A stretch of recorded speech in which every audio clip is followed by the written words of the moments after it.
God bless you.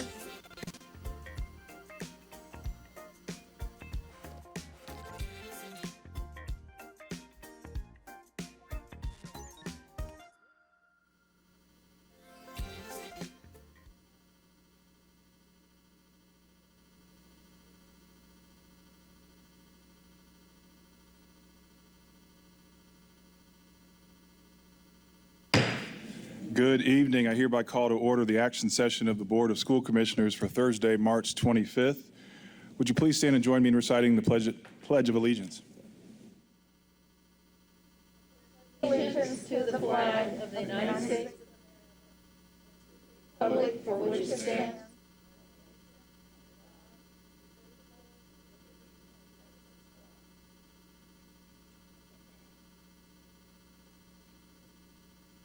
Thank you. I will note that we are still operating under the Public Health Emergency Meeting Guidelines pursuant to Governor Holcomb's executive order and corresponding guidance from the Indiana Public Access Counselor. I will remind my colleague on the phone to please mute your phone so that we can minimize any feedback or interference. With that being said, Mr. Bernler, would you please call the roll? Commissioner Allen. Here. Commissioner Arnold. here, Commissioner Pritchard. Commissioner Slack. Secretary Collins. here, Vice President Moore. Here. President Hawkins. Present. Thank you, Mr. Bernlohr. Moving to item 1.03, we will now adopt the agenda for tonight's meeting. I will note that item 7.01 under superintendent reports has been added to the agenda since our agenda review session on Tuesday. Just wanted to flag that for the board. With that addition, upon reviewing the agenda, are there any requests for changes to the agenda as presented?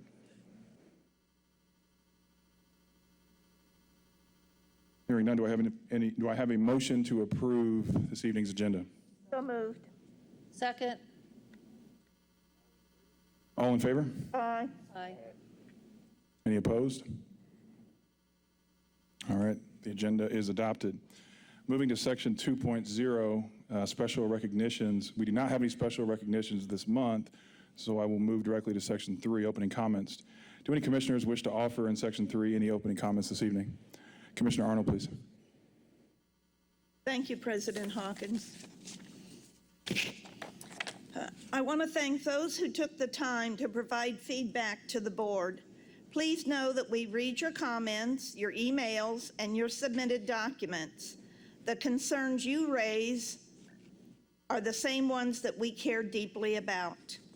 Replication of successful school models, elimination of learning gaps for our children of color, and increased partnerships with educational partners are all vital actions that will improve academic performance for our students. No solution is simple. While replication of successful educational models may seem an easy way to improve performance, it can have a negative impact on existing schools as school leadership and staff leave their high-performing school to start the new school. It's evident that the COVID pandemic has hindered our racial equity work. We fully understand that our most vulnerable students have suffered greatly during this turbulent time. We must work tirelessly to not only make up lost ground, but also make much more progress in our effort to embrace racial equity. The continued effort to support existing partnerships and create new relationships will facilitate academic growth. We have witnessed increased capacity and improved academic achievement with several of our innovation partners. Providing excellent academic choices at every IPS school continues to be a high priority. The voice of our public, especially parents, is needed and welcomed. We look forward to receiving comments in person when that becomes a safe practice. Please continue to express your concerns and your support. Your advocacy for your own children and all the other children in our district is vital to their academic success. Thank you, Commissioner Arnold. Commissioner Allen. Thank you, President Hawkins, Commissioners, IPS family.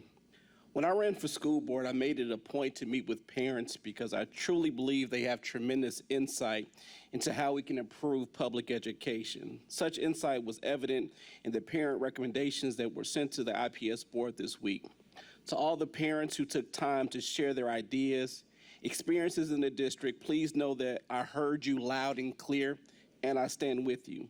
I heard IPS mom Irma Perdomo in her plea for the district to focus on language justice as a key part of our equity vision. I appreciate Lataria Anderson reminding us that we need to be focused on the root causes of child discipline issues and respond with support rather than suspensions.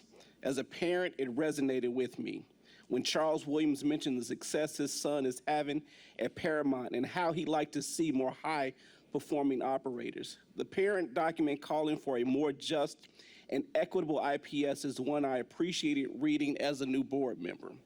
One of the district's racial equity commitments is to expand the ongoing efforts to identify and address racial disparities and disproportionalities in school suspensions and expulsions and academic outcomes. When Ms. Perdomo, Ms. Anderson, and Mr. Williams recommended are at the core base on equity. And because IPS is so committed to equity and we have an amazing commissioners and talented superintendent, countless capable faculty and staff, I know we can ultimately get to a place that satisfies the concerns of most of us. We just have to continuously remind ourselves the standards we put in place and then execute accordingly. I truly appreciate the level of involvement we receive from parents and other members of the community. I urge you to continue to let your voices be heard because your perspectives help shape the district. I encourage my colleagues on the board to review these ideas and consider how we can act on some of the recommendations parents are bringing to the table. But let's be clear, as a district, we have some very difficult decisions before us, decisions that me nor my fellow commissioners take lightly. However, I want our parents, partners, and community members to know that every decision I make is well thought out and has the ultimate goal of ensuring that our students get what they deserve, which is the best educational experience possible. Thank you, Mr. President. Thank you, Commissioner Allen. Any other opening comments from commissioners?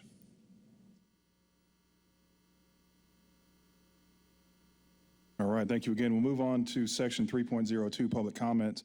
In order to minimize the risk of exposure for members of the public sharing the same microphone at the podium, we will continue to receive public comment through our online portal. Please note that we continue to monitor all relevant public health data, and assuming that positivity levels remain low, we are optimistic that we will again be able to restore a modified version of in-person comment in April. But again, that assumes that positivity rates remain low. The public comment portal was activated on Tuesday, March 16th, and remained open until 4 p.m. this afternoon. The board received 11 public comments submissions. These comments were shared with commissioners via email and are posted to tonight's board docs and items 3.02. Moving then on to the consent agenda, section 4. Are there any questions or requests to remove any items from the consent agenda as posted? Do I have a motion to approve this evening's consent agenda as presented? So moved. Second. We have a first and a second. Do we have any comment? All right, Mr. Bernlohr, please call the roll. Commissioner Allen? Yes. Commissioner Arnold? Yes. Commissioner Pritchard? Yes. Commissioner Slack? Yes. Secretary Collins? Yes.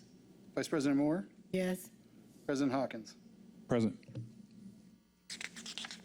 Thank you, Mr. Bernlohr. Moving on to section 5.0, I guess I just want to begin by saying that the recent anti-Asian hateful rhetoric and violence, most recently the horrific murders in Atlanta, Georgia, are once again a reminder that people of color of all types continue to be victimized by racist and hateful systems and behaviors and systems that have been in place for a long, long time. Many of the recent images most certainly conjure up feelings of anger and sadness, which in no way can compare to the pain that our fellow Asian American and Pacific Islander brothers and sisters here in Indianapolis and across the nation are feeling today and have been feeling for some time. This past June, this body adopted the racial equity mindset, commitment, and action policy. That policy drew a line in the sand and demands that IPS be a place that respects and honors the richness of our diverse school communities and our shared and often painful history. It renewed IPS's commitment to justice that our Asian American and Pacific Islander brothers and sisters so deserve. I also would like to add and thank a group of special students from Shortridge High School, and specifically the National Chinese Honor Society, for sharing your valued thoughts, perspectives with this board and administration, and know that those perspectives will be considered and reviewed. And so again, I want to thank each of you for your submission to this board and to the administration. Before we vote on this resolution this evening, I would also like this resolution to be read into the record. And following the reading of Resolution 7885, I would ask that the board, guests in this room in person, as well as those that might be tuning in, might observe a moment or a brief moment of silence with us collectively as we reflect on the lives taken during this wave of extreme hate. So with that being said, Commissioner Slack, would you please introduce the resolution? Thank you, President Hawkins. Today, the IPS Board of Commissioners presents this resolution in an act of affirmation and support of our Asian American and Pacific Islander community here in IPS. Hatred and bigotry have no place in our classrooms. It is our purpose to ensure that every student, staff member, without regard to skin color, national origin, or ethnicity, feels safe and welcome in their classroom or place of employment. Whereas actively fostering a welcoming and inclusive environment for all people, and particularly all students, regardless of race, ethnicity, or place of origin, is a core value of the Indianapolis Public Schools Board of Commissioners, and whereas fear and ignorance about the COVID-19 pandemic has led to scapegoating and anti-Chinese sentiments manifesting in a rise in hateful rhetoric, false accusations, and reports of bullying, harassment, and deadly violence directed at people of Asian heritage across the country, and whereas misinformation about the coronavirus and associated false allegations of blame, including those made by current and former elected officials, have impacted the well-being of Asian Americans, Pacific Islanders, and those perceived as such, threatening the livelihoods and physical safety of members of these communities, and imperiling the ability of students to learn in a safe and welcoming environment. And whereas the Board of Commissioners is committed to combating xenophobia, racism, and discrimination, and to creating safe and welcoming learning communities for all IPS students. And whereas the Board of Commissioners strives to create a place where individuals and families of all backgrounds feel safe and are treated with respect, dignity, and are recognized for their contributions to building a strong and vibrant school corporation.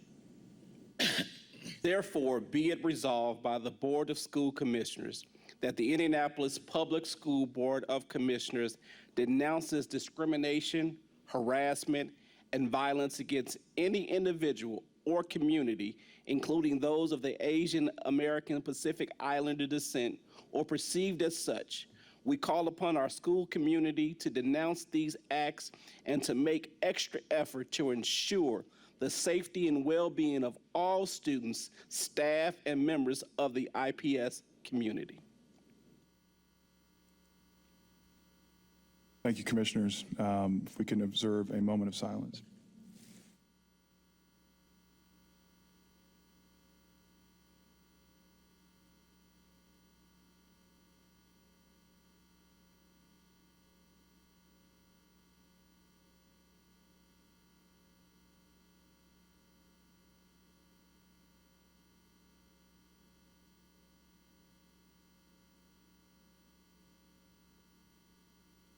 Thank you. Commissioners, do I have a motion to approve Resolution 7885, a resolution in support of the Asian American and Pacific Islander community? So move. Second. I have a few firsts and a few seconds. Any discussion? Mr. Burnlor, please call the roll. Commissioner Allen? Yes. Commissioner Arnold? Yes. Commissioner Pritchard? Yes. Commissioner Slack? Yes. Secretary Collins? Yes. Vice President Moore? Yes. President Hawkins? Yes. Thank you, Mr. Burnlor. We will now consider, moving on to Section 6, we will now consider the school year 21-22 budget. I will now turn this portion of the agenda over to Superintendent Johnson. Thank you, President Hawkins, and thank you to you and commissioners for that resolution of support and solidarity with our Asian American Pacific Islander community. Our district team proudly stands with you. I had the pleasure of meeting with 2 young men from the National Chinese Honor Society just earlier today, and I'm excited to continue to engage in conversation with them as they have further challenges for the work that we can do to support their community more robustly, and I look forward to being able to have the opportunity to do so. Over the course of the last several weeks, Weston Young, our Chief Financial Officer, has updated the board on the budget appropriations process as required by state statute. A public hearing was held on March 15th, and we can now move forward with formal approval. On Tuesday evening, we reviewed the accompanying requests for authorization that are also posted along with the budget appropriation request. I'll turn it over to Weston in case there are any additional information to provide, and then we will request the board's approval of the budget as presented. Thank you, Superintendent Johnson. We've reviewed this at multiple meetings. The information is available. It's been advertised as required, available for questions. Thank you, Mr. Young. Any questions, commissioners, for Mr. Young?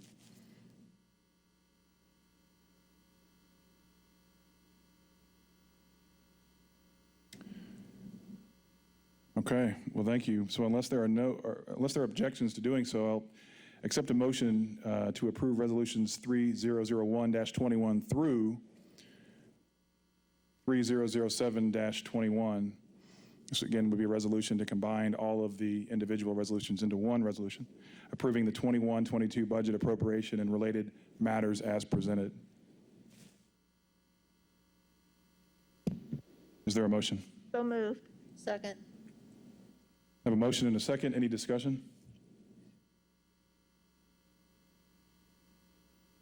Mr. Burnlor, please call the roll. Commissioner Allen? Yes. Commissioner Arnold? Yes. Commissioner Pritchard? Commissioner Slack? Yes. Secretary Collins? Yes. Vice President Moore? Yes. President Hawkins? Yes. The motion carries. Thank you, Mr. Burnlor. I'll now turn the agenda back to Superintendent Johnson for superintendent reports. Thank you, President Hawkins. On Tuesday, let me find my notes, get to the right place. On Tuesday, we heard from school leaders Heather Varno and Carly Robbins, who shared about the great things happening at Seidner Academy as a part of our school spotlight for this month. So I want to, again, publicly thank them for being here and sharing with us about the incredible work that's happening this year at Seidner on this particularly challenging year. Item 7.01 this evening is a report on the transportation planning that is underway. Zach Mulholland and I will co-present this evening. We do have some guests who are here with us to talk about some of the proposed shifts and the experiences they've had thus far with transportation. And so we're going to have them go first because they have schools to run and attend tomorrow. And so I would invite, Zach, do you want to sort of call up the order before we get started in the presentation?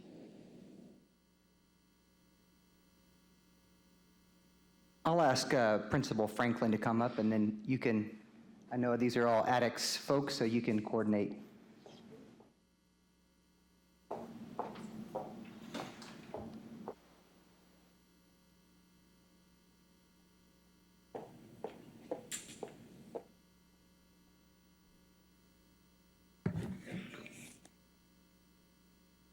Good evening, Commissioners and Superintendent Johnson. As always, it is a delight to stand before you. I will say the last time I was before you at Crispus Attucks for the board retreat, someone asked me about the Crispus Attucks Converse tennis shoes. They were released today. So you can order those on Converse.com and Footlocker.com. So just if I ordered a pair right before I came. So with that said, I was asked to speak tonight about my perspective around the Indigo partnership and what it meant to our school community at Crispus Attucks. And so I just wanted to highlight a few things, but overall, I'm going to turn it over to my capable staff and student and her mother. They have some great things to say. So we piloted the program for the last 2 years at Crispus Attucks, and it was received in a very positive manner from our students. Students were able to just appreciate another mode of transportation. It provided them with a level of independence and freedom and just kind of autonomy to move around the city that they did not previously have before. And so that was something that was very welcome by several of our families. Probably the majority of our families really welcomed it.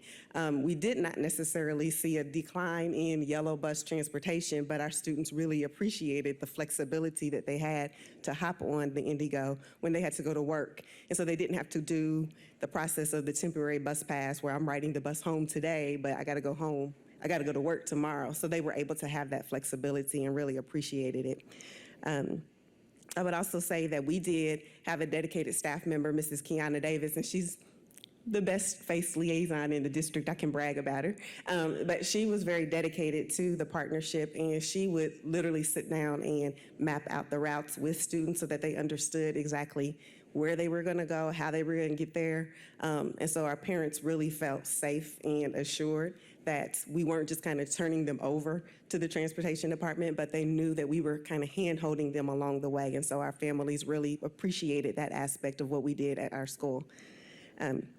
Students were able to utilize Indigo for their internship opportunities, field trips, after school sometimes. The after-school buses sometimes would take a lengthy time to get home because there were several students on the bus. And so a lot of our kids opted to, after basketball practice, after track practice, to hop on Indigo because it did shorten their commute. And so again, just that flexibility and that freedom to be able to do that was greatly appreciated by our students.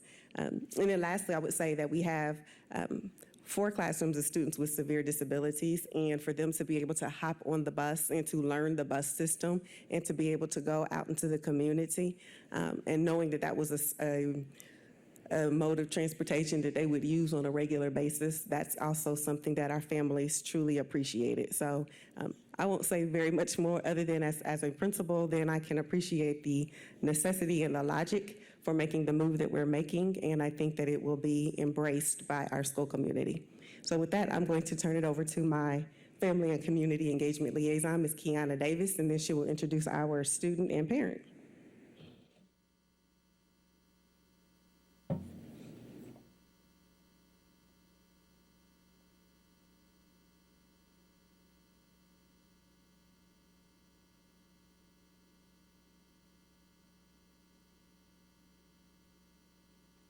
Good evening, everyone. So I am the Family and Community Engagement Liaison at Crispus Attucks High School. I was tasked with the task of helping families kind of embracing the Indigo when it was piloted to us, and I took it and went full steam ahead with it. Through my knowledge of what I have noticed, that students use their passes for more than just school. In the fall, when our sports were happening while we were still fully virtual, many students used Indigo to attend practices, to get to and from, because their practices were happening while parents were still at work and they were not already in the building. Many students who ride the yellow bus still use their passes to get to and from their jobs or from one house to another in the city. Also, our life skills students use this bus regularly to get to and from their employment opportunities during the school day. In the past, students that have overslept, when their parents call in and say that they have overslept, they have been instructed to get on the Indigo to get to school. Prior to the Indigo partnership, I personally have rode the Indigo or Metro, what it was called when I was in school, one time in my life. I was nervous about my limited knowledge concerning busing in Indianapolis and how to answer parents' questions. It was through my multiple trainings, district and building level, that I gained the knowledge. Google Maps is my preferred training tool when interacting with families and students for mapping students' bus routes when riding the Indigo. Many students, after a one-on-one session with me, are fully capable of navigating the Indigo system. I believe strongly a parent pass will help in alleviating some of the parents' fears in students riding the bus. I do think winter routes and how often buses are delayed during the winter is something to consider or possibly ask Indigo about in the future. I'm now going to call up Brianna Peacock and her mother, Miss Peacock, to speak on their experience with the Indigo.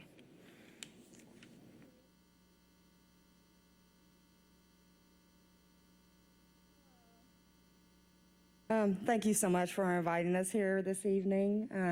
I'm Dana Peacock. This is my daughter, Brianna Peacock. She's a 10th grader at Crispus Attucks High School in the Health Science Magnet program. She has utilized the public transportation system very much so for these past couple of years. I also want to thank you all for providing the free Indigo Pass. She's been able to get back and forth to school with the after-school programs during this pandemic and the e-learning and the hybrid schedule. She's able to make it to school. And then also she's involved in youth programs around the city of Indianapolis where she's been able to get there as well. With my work schedule, I'm not always able to provide her transportation to those different activities, so it's been a saving grace for her.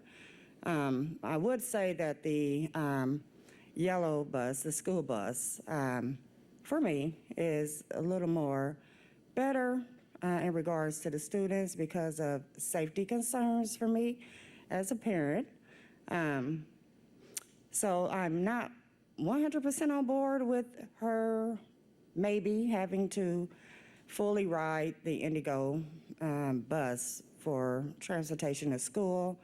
But if that has to be done, that's fine if it becomes mandatory.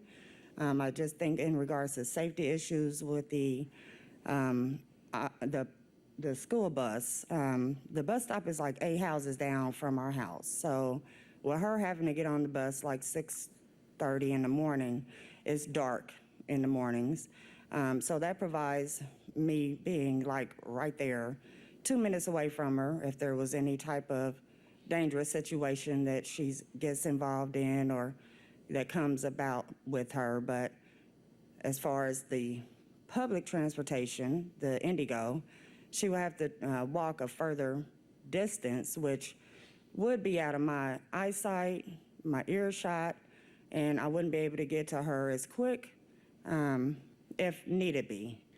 So she does use this app on her phone, which gives her direction and navigates her with the public bus system, which she did have to learn. She never had rode the public bus before getting this free pass with IPS. So I can let her speak on more because she's the one that's actually riding the system. So she can provide a little more insight into that service.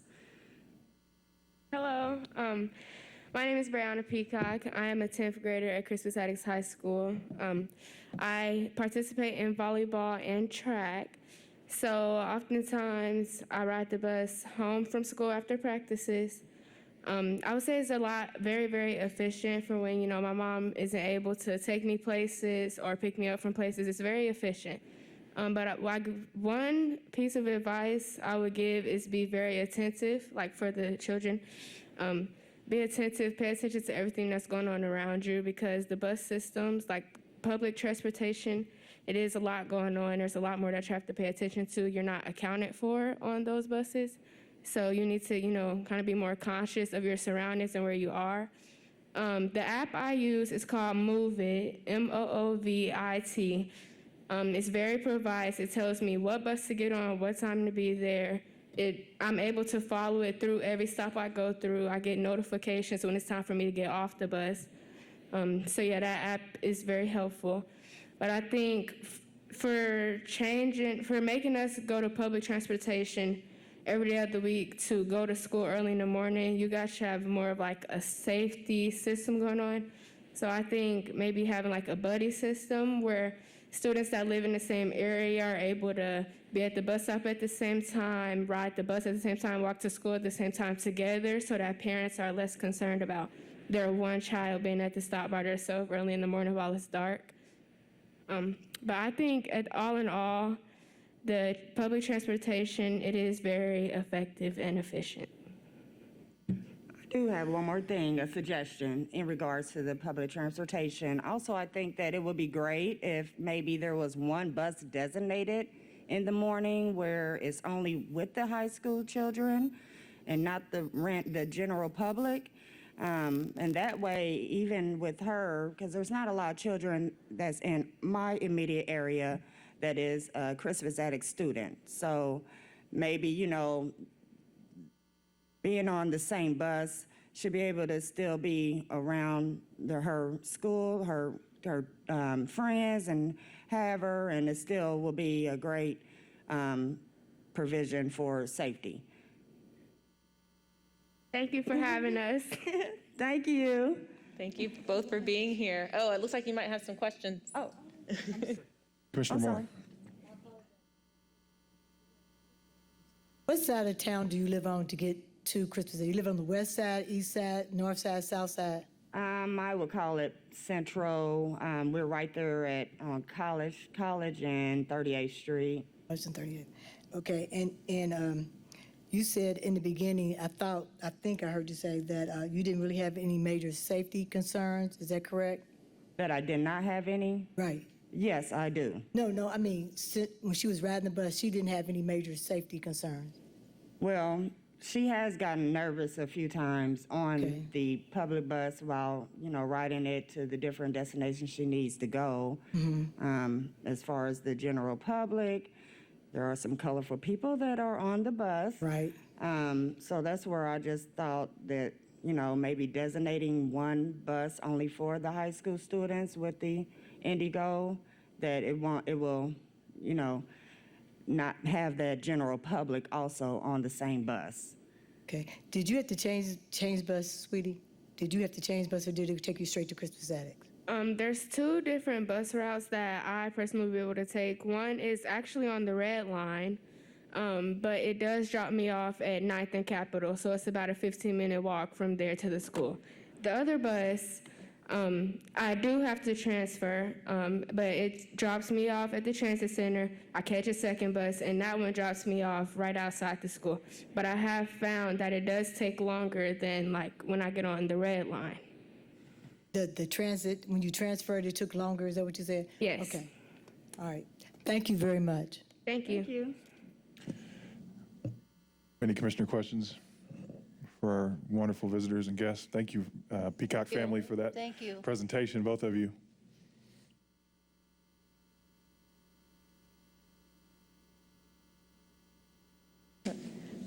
Zach, are we good with guest speakers? Yes. Okay, excellent. Thank you, Addicts family, for being here, Principal Franklin, Ms. Davis, Peacock family, for taking time to be here this evening. I appreciate it greatly. So we will go into the presentation after having heard some of the experiences that some of our students and families in schools have had so far. So Zach and I are going to double team this a bit, so I think he'll drive and I will start us off. So for this conversation, we want to first set the context of the financial landscape and current state of our transportation operations, review with the board our recommended actions for next school year, and then outline some of our next steps and engagement opportunities. In terms of our strategic plan, this initiative and the work that we're doing is aligned to strategic priority number 4, operate and fund strategically. Specifically, we are looking at ways to implement cost reduction strategies across the district so that we can ensure stability and high quality and consistency in our classroom teaching and learning environments. And so this is an effort to ensure those reductions and savings we're finding are not impacting directly our classrooms. So a little bit of the context financially. You all have seen this slide a number of times. And this is essentially telling us that if we do nothing with the current budget forecast, we would find ourselves at a deficit very shortly. If we assume that we have some modest improvements, either because we've reduced modestly some expenses or we've brought in some modest revenue, you can see that that deficit goes out a little bit longer before we sort of hit a fiscal cliff, or the purple line, which represents making strategic decisions both in generating revenue, but also reducing expenditures year over year so that we can stabilize our financial outlook. And so again, the efforts that we're taking are all in the effort to ensure we're hitting that purple line over time as a district. Additionally, we know that in 2018, our community supported the district in our efforts around the 2018 both operating and capital referendum, which was to be able to have competitive compensation for our teachers and staff and invest in the safety and security of our facilities. That referendum was passed at $220 million over 8 years, which was a significant reduction, those of you who were on the board at the time, from what that initial ask was. And during that time, then Superintendent Dr. Lewis Fairby sort of forecasted and foreshadowed some of the decisions we'd have to make, things around transportation services, things around use of facilities, and around our ability to stay competitive with compensation. So this is an issue that we've been aware of for some time. We've put some things in place to be able to address it, and we think it's time now, particularly as it relates to transition, as it relates to transportation, that we can make some of the transitions that we've been piloting over the past couple of years. So what we know about our transportation is we run a pretty high cost but high degree of service student transportation system. We've had a number of external studies performed that all have confirmed that IPS spends about 1.5 to 2 times more per student on transportation than similarly situated large urban school districts. We know that if we did every single thing that we could do as it relates to transportation spending, we could actually recoup about $17 million in annual potential savings. We also know to pull on every single lever is not tenable at this time. So again, we believe what we are proposing is a strong first step in having some of those savings from transportation and getting more in line with what similarly situated districts expend in their transportation services. This is a graph that basically just represents what I just said. I think we have reduced spending in transportation, so I do want to make that clear, and we'll talk about some of the things that we've done over time to reduce those costs, and even still, we still find ourselves above the spending when you look at other districts who are similarly situated. And what are some of those efforts that we've taken over time? Since 2015, we've leveraged the 4 strategies you can see here. So we leased over 100 new fuel-efficient propane buses. That was to cut down on maintenance, increase fuel efficiency and savings from our spending on fuel.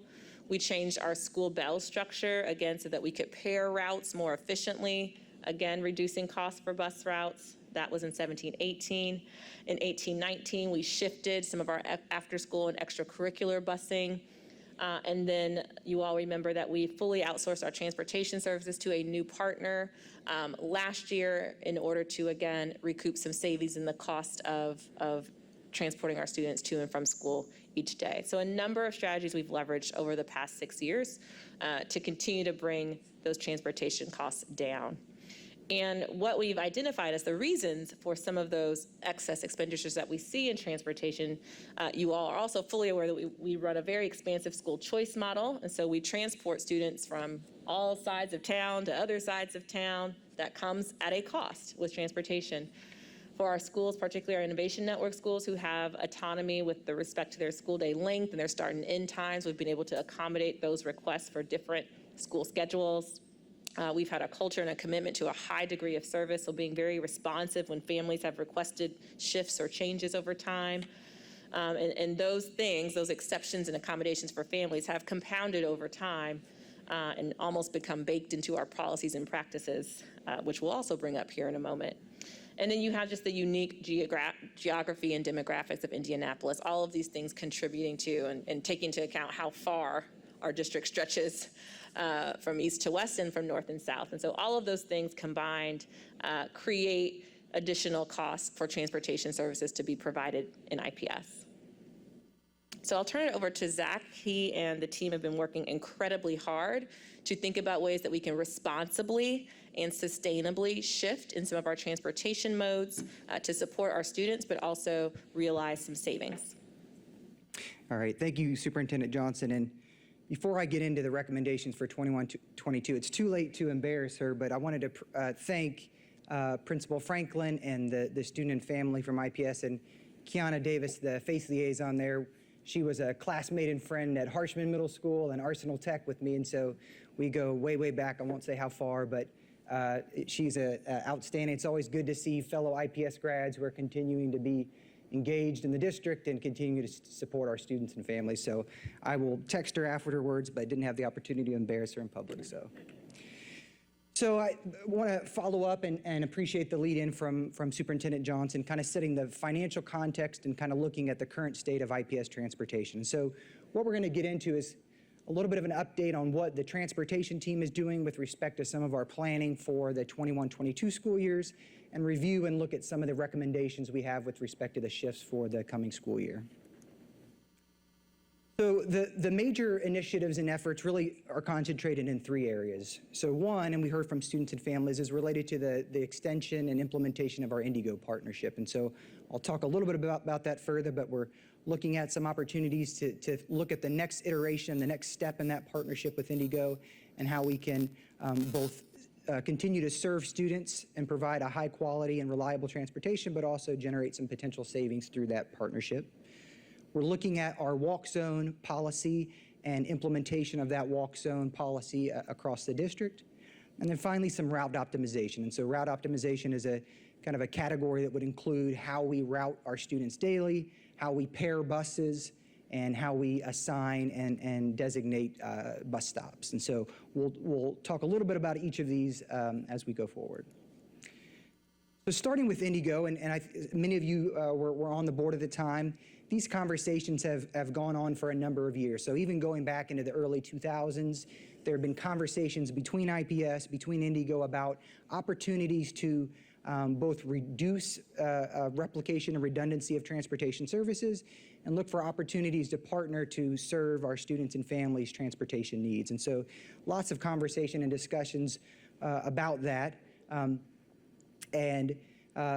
of those conversations have been limited, frankly, just by the ability and capacity of Indigo to serve that need on a day-to-day basis. And so the IPS school board and the Marion County taxpayers supported a public referendum that raised additional revenue for Indigo that allowed them to enhance and expand their transit networks, and then ultimately to support the deployment and execution on the Red Line project. So that was a significant, obviously, federal dollars that came to support that and significantly increased the frequency and reliability of that network through their bus rapid transit expansion. And so that really was part of the conversation and the impetus as we began to seriously explore what that engagement with Indigo might look like. And so in 2018, we initiated a small pilot that was limited to a small number of students at Shortridge initially, and then expanded to Arsenal Tech to just explore the feasibility of that. And so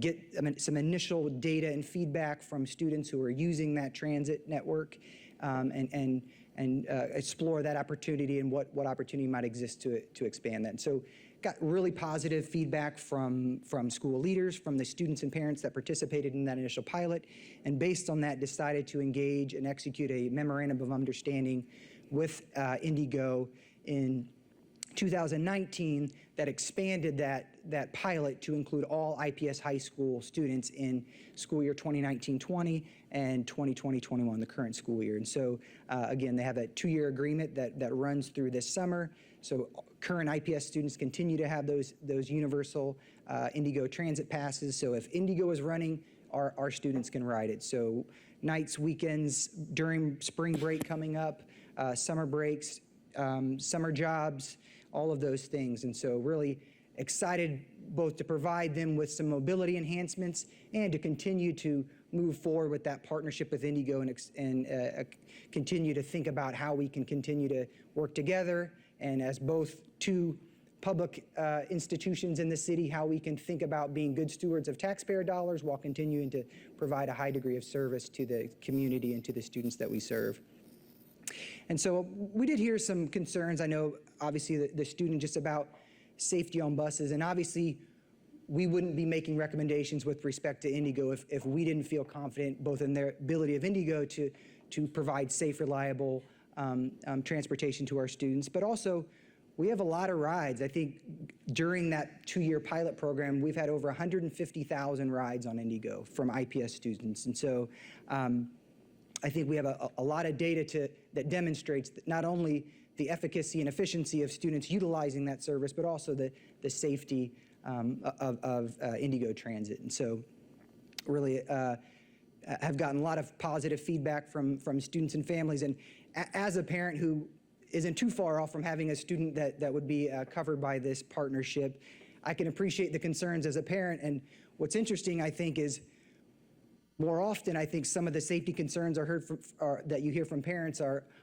you hear less often from the students, and sometimes they're more capable and more independent than sometimes as a parent you might give them credit for. But again, 150,000 rides we've had over the last 2 years, and so really, really pleased with the feedback we've got and the level of service that have been provided. So what we are recommending with respect to the 21-22 school year is that students who meet the following criteria be provided the Indigo Transit Network pass in lieu of their yellow bus assignment. So for students who meet these criteria, they would be transitioned to Indigo for their primary daily AM/PM commute to school and would no longer receive yellow bus services.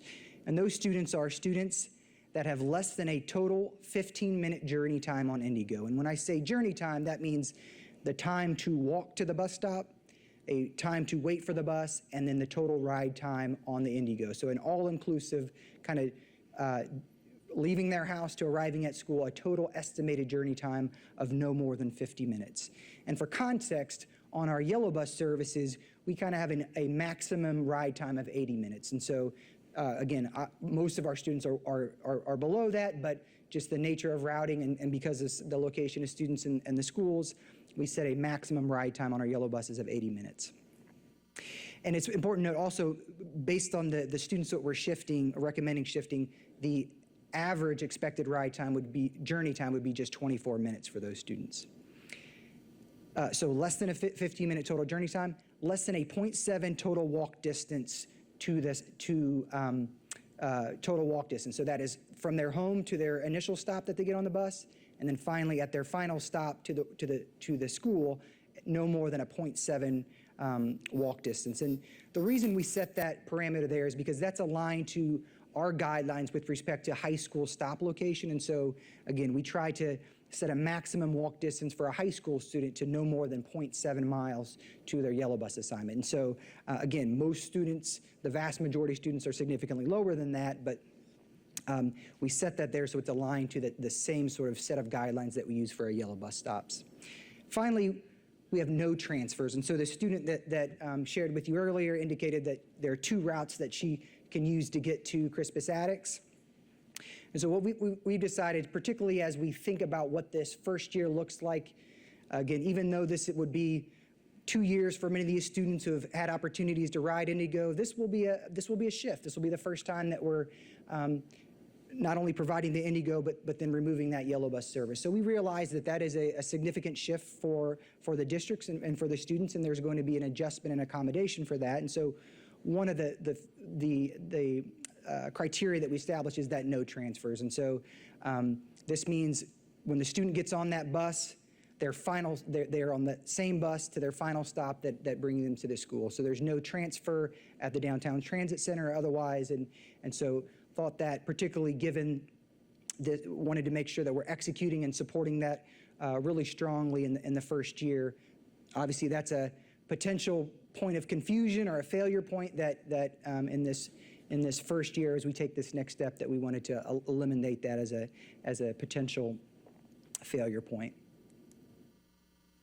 So again, looking at that threshold, so the 0 transfers, 0.7 total walk distance, and no more than a 50-minute total journey time, there are about 600 students that we expect in school year 21-22 that would be affected by this recommendation. So that is 600 students that we would say, based on your residence and your school of enrollment, we believe Indigo can serve your daily transportation needs, and you'll no longer receive a yellow bus transportation assignment. As I noted earlier, again, these students have an average total journey time of 24 minutes. So from the time they leave their front door to the time they arrive at school, just 24 minutes estimated average journey time for those students. And for 87% of those students that we're recommending for shifting the 21-22 school year, they will have a shorter journey time on Indigo than they do on their current yellow bus assignment. So for many of these students, this will be maybe give them a few extra minutes to sleep in the morning. And so I know as a parent of a near teenager, I think that might be some appreciation for that for those students. But again, a shorter journey time estimated on Indigo than their current yellow bus assignment. In addition to the 600 students that we're recommending for mode shifting and shifting to Indigo in school year 21-22, we'll also continue to offer Indigo Universe Passes to any student that chooses to opt into Indigo. And so, again, we would ask those students to no longer to functionally opt out of yellow bus service, but in lieu of that yellow bus, they would then get the Indigo Pass. And so we know there. Again, 150,000 rides in the last 2 years, and so there may be students who have become familiar with the Indigo network and say, are not intimidated by that one transfer at the transit center and are just kind of Indigo pros at this point and really familiarize themselves and come to rely upon that Indigo Pass. For any of those students or families who say, I want to continue to utilize Indigo for my AM and PM transit to school, then we'll allow any of those students to opt into the Indigo and participate in 21-22. What we'll also do is for students who meet a plausible journey, and we've defined a plausible journey as students who have one transfer or less than a 1 mile total walk, so expanded from that 0.7, and less than a 60-minute journey, so just pushing that journey time out an additional 10 minutes. When you use those criteria and parameters, there are about 2,700 IPS high school students who meet that criteria. And so, again, we would only be shifting the 600 that meet the criteria that we outlined earlier, but for those 2,700 students, which would include the 600, so the 2,100 students that meet that additional criteria, we do some targeted engagement and communication. And so let them know about the Indigo opportunity, give them some information about their estimated ride time, and then encourage them and provide some supports for them to consider opting out of IPS transportation and then opting into the Indigo partnership in 21-22. So do some targeted engagement and outreach to those students. So why are we proposing shifting high school students onto Indigo? So as I reviewed, this is what we see as kind of the next step in the partnership and engagement that we've had with Indigo. And so I think this has always been a part of the conversation and planning, is that at some point this was the goal was to begin thinking about how we could, again, reduce duplication of services, continue to provide a high degree of transportation services to IPS students, but also being good stewards of the taxpayer support that are provided both to IPS and Indigo Network. So thinking about this as being the next step in that partnership. Moving towards a flexible multimodal transportation network that continues to provide a high quality degree of service to students. And so again, thinking about how we can continue to think about what the next the future vision of IPS transportation is, given so many of our shifts with respect to our school buildings and our strategic investments in school choice, how we can think creatively and effectively about how our transportation system both supports that model and continues to provide a high degree of transportation to our students. As Superintendent Johnson reviewed, both because of some of those intentional investments that we've made and decisions we've made with respect to schools, but also some of the existing legacy costs associated with our transportation. We have a high-cost transportation service, so wanted to think about how we can reduce those costs, continue to provide degree of service, and to keep some of those necessary cost reductions out of the classroom that are not impacting the classroom, schools, and student learning. And so we view this as both an opportunity and mobility enhancement, but also, again, to strategically align and think about how we can make strategic investments in our schools. And finally, again, starting with those 600 students, we think that is a significant but conservative first step in in making sure that we do this in a thoughtful, deliberate manner, that the students that we shift in that first year have a high quality and effective ride on the Indigo network, and demonstrate to our students and families the quality and as the student mentioned and my former classmate Kiana, there's a lot of students and families who have never ridden the Indigo, and so there's a degree of just familiarity and acclimation that we want to make sure that we're building that culture of riding at the schools that are impacted, that we're really having an opportunity to really support those students in the summer and into the beginning of next year with route planning and what does it look like to get on the Indigo bus. So we'll talk a little bit later about what some of those supports and engagements would look like, but want to make sure that we're really executing on that in 21-22 really well, working with Indigo closely and making sure that that is a positive experience for our students and families. And so thinking about how this looks in year 2, year 3, year 10, we want to make sure that we start with a record of success and make that a positive experience and gives us something to build on in subsequent years. I'll just briefly pause here. That's a lot on Indigo, so if there's any immediate questions that you have on Indigo, we'll go ahead and take those now before we get into the walk zone review. Yeah, Zach, thank you for doing that. Commissioner Arnold. Thank you, Zach. So can any student who lives within the 1.25 walk zone, if say they lived 1.2 miles away from school, but lived relatively close to a bus line, will they be eligible, or are they excluded if they live within that 1.25 walk zone? Right. So currently, we're limiting eligibility to students who are on yellow bus transportation services. So a student who would be a walker designation is within the walk zone of the schools are not participating. Not But included. we have not been enforcing the walk zone previously for high schools. Is that correct? Inconsistently, there are walkers at schools. Some of the work we'll get into is having reviewed all of those walk boundaries, reviewed hazard boundaries. So there are walkers at schools currently. But not every student that lives within the 1.25 is currently walking. Some of them are getting yellow bus now just because Correct. they have, and Right. that hasn't been enforced. That's And they correct. will not be eligible for bus pass. That's correct. Okay, thank you. They would have received it for safety busing. If they lived inside the walk zone, they would have received it for safety busing. That's similar to our elementary and middle school students. Thank you. Thank you, Commissioner Arnold. Any other commissioners with questions while we take a halftime break here before we move on to the next component of transportation discussion? Commissioner Slack, I'm looking at the phone here to see if you have a question. I can sense one. Well, I do have a question for you. Thank you, President Hawkins. I appreciate that. Now, so while I'm looking at slide 15, it says that we're going to be recommending that the kids that are less than 15 minutes total time is the only kids that we're going to be targeting right now, correct? Correct. Those would be the only students who meet those three criteria: 0 transfers, 0.7 total walk, and no more than a 15-minute transit for that initial year 1 shift. So these are students that we would shift onto Indigo, no longer provide yellow bus service, but we'll do some targeted outreach to other students, and obviously any student may opt in.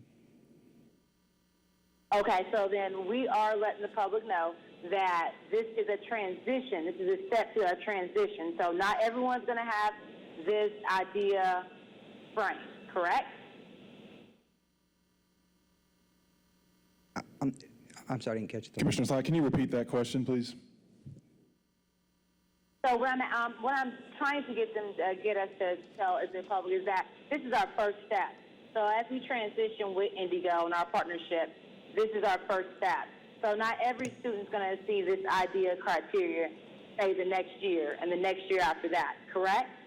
Correct, that's right. So again, we're recommending that in this first year in 21-22, and when I say first year, obviously we've had a 3-year engagement with Indigo, 2 years of a full pilot. So year 1 of sort of that this new next step in the shift will be limited just to those 600 students who meet those criteria. That's correct. And we also are letting the public know that, according to slide 14, that the passes that we were providing before for all the high schools are not going to be provided for all the students, just for these 600 students that we're recommending, correct? That's correct. So the recommendation would be to provide an Indigo Pass to the 600 students that we've identified based on that criteria, to any high school student who opts in and opts out of IPS Yellow Bus service, but then to no longer provide the Universal Transit Pass to all IPS high school students. Thank you. I just want to make sure that I highlight those two criteria, because I don't want anyone to get the idea that we're not telling you right now up front that this is what the recommendation is. Thank you so much, Zach. Thank you, Commissioner Slack. Commissioners, any questions for, any additional questions for Zach? Commissioner Collins. Thank you, Zach. I know you've spent a lot of time and effort on this, and in general, I think it's a good thing. But did we ever talk about liability if a student is hurt on a public bus? Would we be, what's the liability that IPS has, and as well as Indigo? Yeah, we've had internal conversations with IPS attorneys and have, initially discussed this with Indigo. But I mean, to your point, that same concern about safety and liability is where, we've had 150,000 rides the last 2 years. And so, it's kind of a similar concern and consideration with respect to the current planning. But with respect to next year, obviously, we're working with Indigo to kind of think about what that next iteration of that agreement with Indigo, and talking through and considering, what that means with respect to those types of issues. And so continuing to have those conversations. Well, having ridden on Indigo before, then as an adult, and way back when I was a kid, but there are times when it could be difficult, and I just hope that that the leadership considers all safety issues and the concerns of parents of letting their kids go to a public source for transportation to school. And so I just hope we get all our ducks in a row as far as safety issues go. But thank you. Absolutely. All right, no questions. Zach, again, I'll echo Commissioner Collins' comments, and I know this has been a heck of a lift, and we appreciate all of your work, and Scott, and your work as well on this issue. I guess a couple questions really is related to sort of thinking about students with special needs and things of that nature. I guess for, as a parent that may have a student with special needs, would this protocol apply to a student with special needs?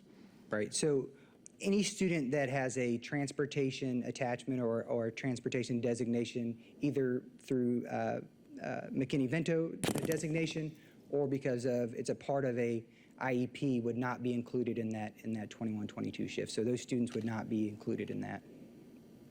Okay, thank you. I appreciate that. That's an important clarification, I think, particularly for those that might be tuning in, to know that this is a focused, sort of targeted, I'll call them the frequent flyers or frequent riders, that it sounds like this sort of step in, as Commissioner Slack mentioned, that's what this is a first sort of step beyond pilot, sort of the opportunity to have the Indigo Pass and the Yellow Bus. This is sort of a next generation of that. With, in addition to that, an opt-in option, as I read, for students that may want to. I know the young man that presented to us at the last meeting talked about how much he enjoyed, appreciated the opportunity to be flexible in his daily learning life. And so it sounds like there's another opportunity there to market that, and maybe there might be some students like Iliad that may choose to do that, it sounds like.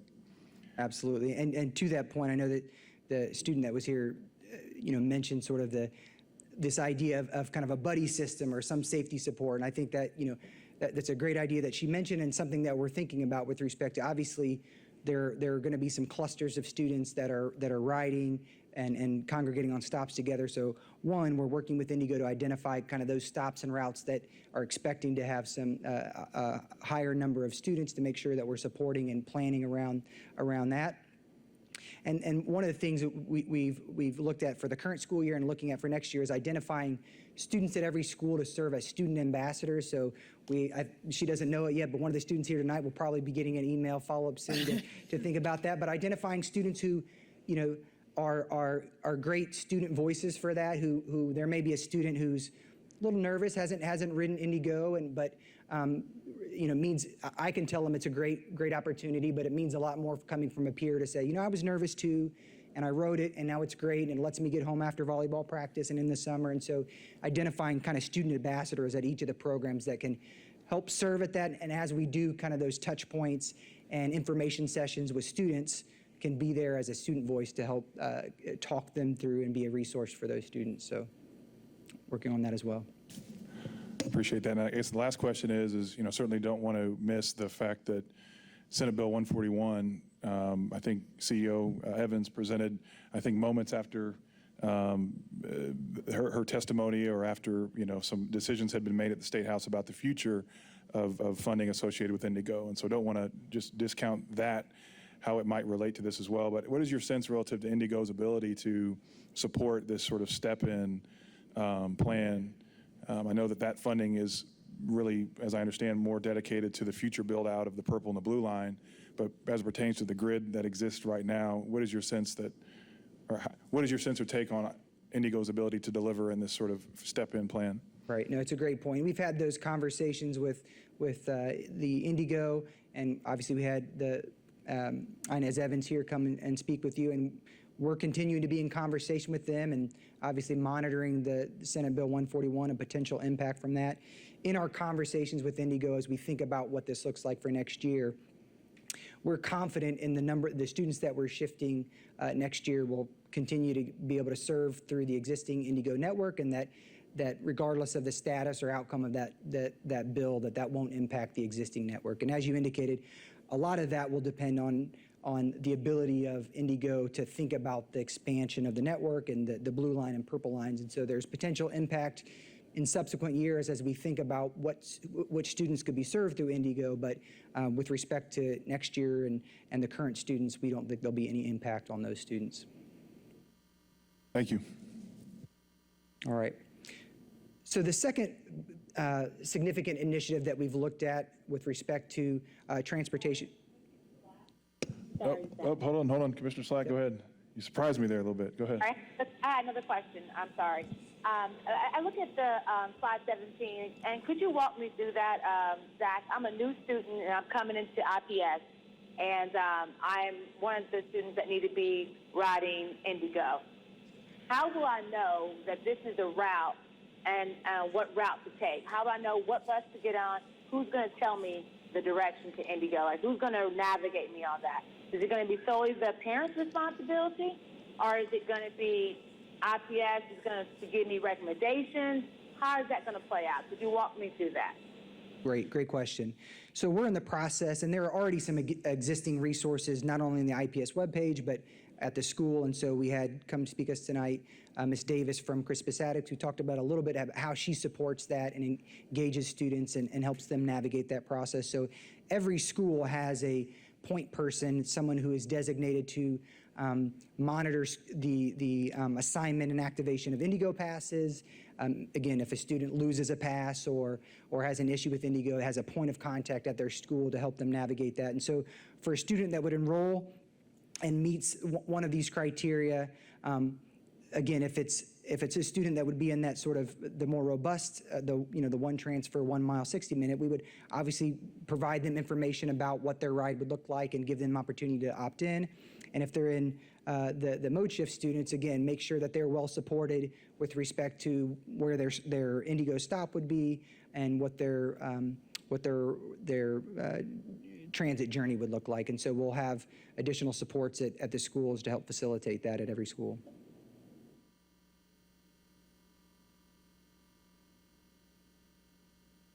Okay, that's kind of what I wanted to walk through. Thank you so much. I echo Commissioner Collins when I say that I hope that we have everything enrolled, because as a parent of IPS and putting kids on buses, I worry about the liability of our board. So as we can get everything together as much as possible, which I know that you're trying, and I appreciate you so much with your work, Zach. Commissioner Moore. I have two short questions. The first question centers around, so if I remember correctly, like when school first started, or before school first starts, we're going to allow those 600 children and their parents to be able to ride Indigo to capture, I can't talk today, to capture the ride that's going to be from their home to their school. Is that correct? That's correct. So the families will be, prior to school starting, they will kind of have a feel for what the ride's going to look like. That's right. Okay, that's good. I'm glad to hear that. My second question is, and don't ask me how long ago it was, but when I was in high school and we were bused to various schools, we all rode the Indigo. And it was one, they had one bus and they stopped at various stops, and it was only for IPS students. And I understood the mother to ask that question, and she said, could we consider that? Is that a possibility, or do they consider that to be like, almost like just riding the yellow bus going to IPS? We haven't specifically discussed that or raised that issue with Indigo. I would think that's probably not an option given their existing network. I'm happy to raise the question with them, but I think that's probably not an option. Okay.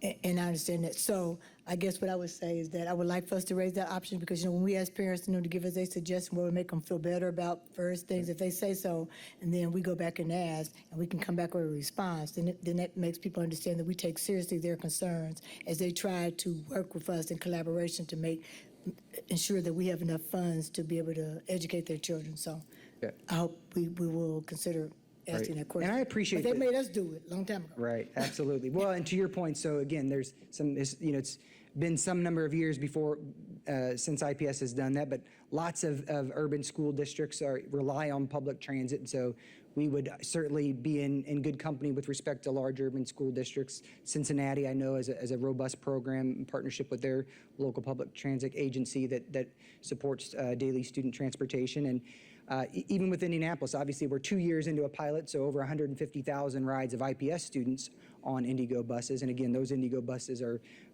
not IPS only dedicated. And there are a number of charter schools within the city that don't provide yellow bus service, and their students solely rely on Indigo network. I know Purdue Polytechnic and IndyMet and several others that provide similar passes to their students who utilize that. And so there's not only within historic precedent, but current schools that are doing this, but obviously nationally there's a lot of precedent for thinking about student safety and liability with respect to utilizing public transit. So, Commissioner Allen. Yes, thank you, President Hawkins. Have the Indigo bus drivers been trained on human trafficking and kind of what the signs are for that? they have a great question. I didn't specifically speak about some of the sort of safety provisions with respect to Indigo, but all of their buses are equipped with cameras, so video cameras that monitor buses. They have trackers so that they're GPS tracking all of their buses in time. And to your point, all Indigo bus drivers are trained to identify the signs of human trafficking. And so that recently came up in a conversation with Indigo, that just noting some of the safety training and supports, not only from a technology and infrastructure, but in terms of how they train and support their drivers. Thank you. All right, let's move on. Thank you, Zach. All right, great. So again, the second significant effort that we're looking at is with respect to our walk zones. And so IPS Board Policy 8600, which was approved in 1998, established walk boundaries for all of our schools. And so based on the type of school, the policy states that IPS will provide transportation at no cost to students as follows. And so for elementary school students, this is students who reside more than 1 mile from their assigned school. For middle schools, students who reside more than 1.25 miles from their assigned school, and for high school students, students who reside more than 1.5 miles from their assigned school. So functionally, that means if you live within those boundaries, you are not assigned yellow bus transportation service. The exceptions to that would be obviously any student where transportation is a part either as a state or federal requirement, McKinney-Vento students, or is part of a IEP plan that requires transportation supports as a part of that plan. Additionally, as Mr. Martin mentioned, there are hazard boundaries within these walk boundaries. And so what our team does is use that 1 mile or 1.25 or 1.5, builds a walk boundary around each school, but then identifies hazard boundaries that would serve as a limitation on that walk boundary. So you can think of this as an active railroad crossing or an expressway, a freeway. We look at the nature of the road and what the average travel velocity of the traffic flow on that is, kind of traffic volume. And so based on that, we'll assign codes that designate hazard boundaries. And so to the extent you live within a walk boundary but are precluded because of a hazard boundary from walking safely to your school, those students would be provided buses, hazard safety buses, and those students, to the extent we can't mitigate a hazard boundary through a crossing guard or some other mechanism, would continue to be served and provided yellow bus assignment. One of the reasons I think historically, so again, this policy has been on the books for a number of years, for a number of reasons, through exemptions and exceptions to that policy, through sort of creeping hazard boundary designations in there, and through a reduction in some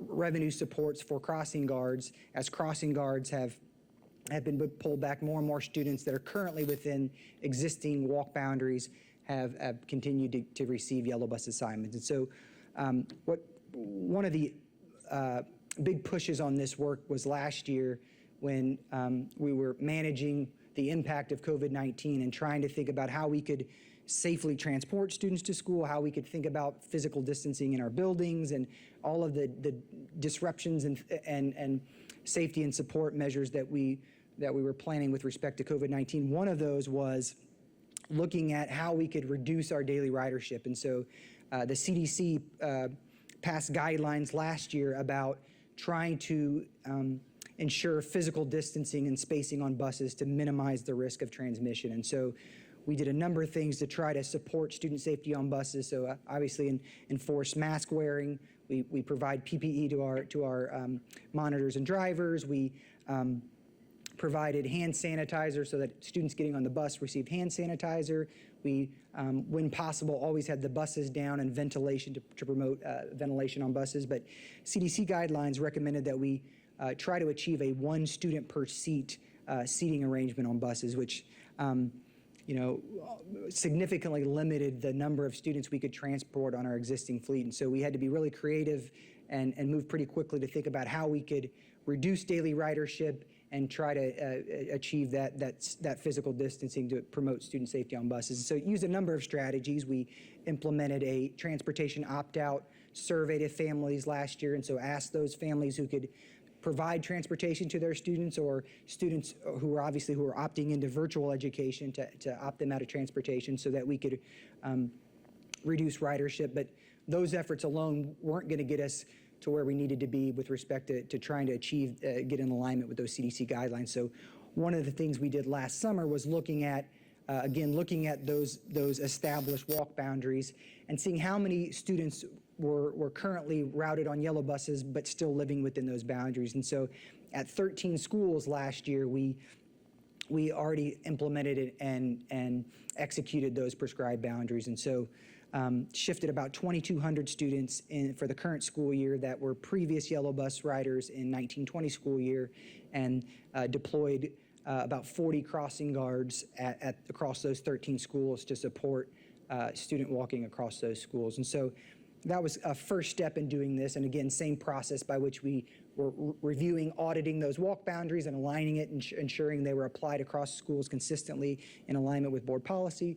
reviewing and assessing those hazard boundaries and making sure that they were appropriately designated and ones that may not be, making sure those hazard boundaries were accounted for, and then looking at strategically where we could put a crossing guard to support student safety at those 13 schools. And so did that for last year. And so hoping to execute on that across all schools in 21-22. So again, same process of reviewing those walk boundaries, evaluating hazard boundaries, determining where appropriate crossing guards could help support student walking at those schools.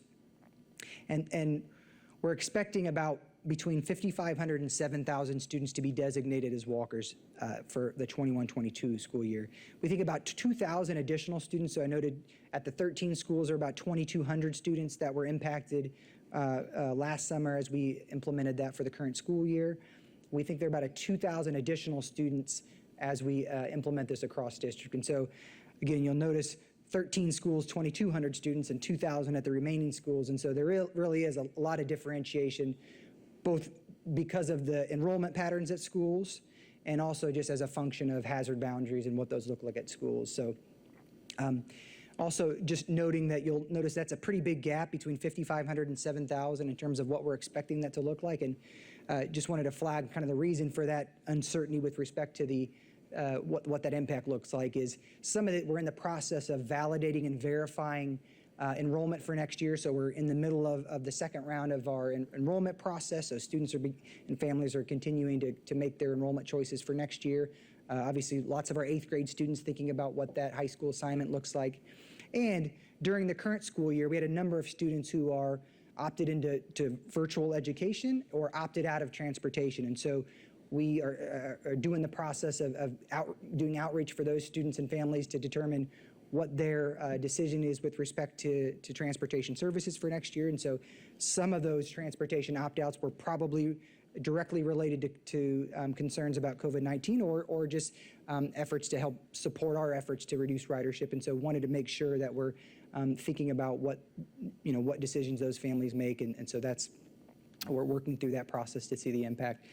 Finally, notice that again, as we make those designations, and so we will be in communication with those families, letting them know about potential shifts in terms of their transportation service, particularly for those families who may be expecting to get a yellow bus assignment for 21-22, but based on this analysis, have been identified as a walk student for 21-22, making those communications and outreach to families. And we'll continue to employ a walk zone exemption process. And so specifically, we obviously want to make sure that we have up-to-date, accurate information about their residents so that they're appropriately assigned in our transportation system. But also if there are individual, unique circumstances, medical or health issues with the student that we want to take account for, that we're thinking about that. And if there are any particular neighborhood or walking conditions that we may not be aware of. So think about, we may have a hazard boundary and it assumes a certain walk path for students to that school, but if there is a large construction project that disrupts that, obviously we want to make sure that we're tracking that as a team, but can't always catch everything. So if there's something unique about the neighborhood that changes the status of that, we want to make sure that we're reviewing that. And so there'll continue to be a process for families to request a review of that process. Pause here if there's any questions on the walk zone. One final thing, we have been at a series of, Andrew Strope and I and the superintendent have had some conversations with some school leaders and principals, and so previewing some of this for those school leaders to let them know of the potential impact on their schools and their students. And so I've gotten some good questions and good feedback from school leaders as we think about how we can implement this in next year in the least disruptive way and the most effective way as possible. Because we know this will be a shift and a disruption for some students and families, and so we want to be thoughtful about how we can support schools in implementing this at their schools, and also what information and supports we can provide for students and families to make sure that we're being sensitive to their concerns and feedback. All right, thank you, Zach. Commissioner Arnold. I would just like to note I was not a member of this governing body when the walking boundaries were established. Duly noted. Do any other commissioners have any questions or comments for Zach? Commissioner Slack, don't want to leave you out. You must always know I'm going to have a question. Okay, I did have a question, Zach. When we talk about the walk zones, is there going to be some type of communication with you and the city? So if there is anything that happens in the city where it disrupts the route for kids to walk, that we will be notified, or is it a way for parents to contact transportation to let them know that there's a disruption from the path or something for kids to be able to walk through safely? Just infrastructure issues that may happen. Yes, absolutely. And so I know Scott Martin follows that pretty closely in terms of road construction. So obviously it's a concern on the bus routing side as well, as are there going to be road closures or things that disrupt our routing assumptions. And so I know Scott Martin and Dietrich Taylor, our Director of Transportation, monitor that pretty closely. And so to the extent that is relevant and impacts the walk zones, we'll obviously want to make sure we're staying abreast of that and following that. And also Scott Martin, Chief Operations Officer, and I have been in contact and established kind of communication channels with DPW as we think about sort of what those issues might be. And so if there are particular neighborhood issues that come up that we want to flag to the city and just be in conversation with them, that doesn't mean they can always mitigate it or we can always solve it, but making sure that we're just staying plugged into what those issues are at the school level and the neighborhood level, and to the extent that we can help support students and families in schools in navigating that, trying to push in on that where we can. That's great. I mean, I really appreciate us putting out the crossing guards and things of that nature. I'm really, really concerned about the safety of the kids walking, especially when they walk in the morning and it's dark outside. So definitely, are we going to have signage out there? So say there's a crossing walkway with the cross guard, we're going to have signage out there, tell people to slow down, or is there a way for us to contact the city and have them get on those kind of issues for the busy streets that we have?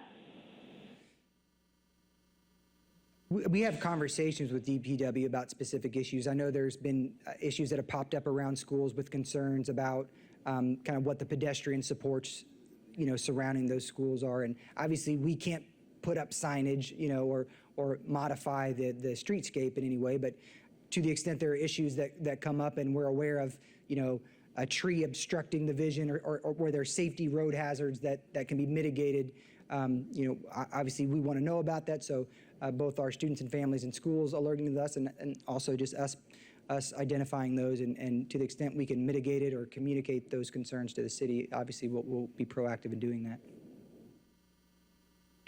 Thank you, Zach. Appreciate it. Commissioner Allen. Yes, thank you, Zach, for all your hard work on this. I know you've been working on it for quite some time. Can you talk a little bit about what the parent engagement has been as we came to this decision and what it's going to look like as we move forward with this decision? That's my first question. Yep. So we're planning to send out communication, letters to families in the next week or so that just notify them if there are going to be change of status. And so particularly we want to target those families who have been getting a yellow bus assignment that they would no longer, based on our analysis, no longer receive that yellow bus assignment in the 21-22 school year. So really want to make sure we're reaching out to those families early to alert them of that, and so we can start that conversation, make them aware of it. And then through April and May, the end of school year, really working with schools and thinking about what those school level supports are, so that as we think about walk zone implementation in August when we come back to school, kind of the safe route to school. So kind of what Ms. Davis at ADDIX has done for the Indigo students is thinking about working with school leaders to identify, clusters of students that, obviously with concerns about walking and safety, to the extent we can have a group of, 8 to 10 students walking together and doing that, getting in the practice of doing that daily walk together, helping identify those students and provide some materials and supports for school leaders and and schools to help facilitate some of those supports as well. Thank you. And then my second question is, do we have any data particularly around like sex offenders in relationship to those walk zones or our schools? We don't specifically have data on that. I know there are public databases that track that information. We sometimes have parents who reach out with questions or concerns about that process, and it's something that we always review and take into consideration as we think about this. The challenge is there are lots of public databases where you can review that. It makes implementation of walk zones challenging in terms of how you account for that with respect to specific exemptions.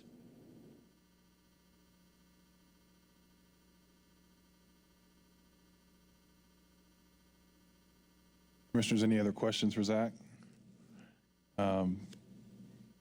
I will ask you, so I think what I'm clarifying or understanding here, I guess, is that we started, the parameters were set when Diane Arnold was not on the board back in 1998 relative to the walk zones for elementary, middle school, high school.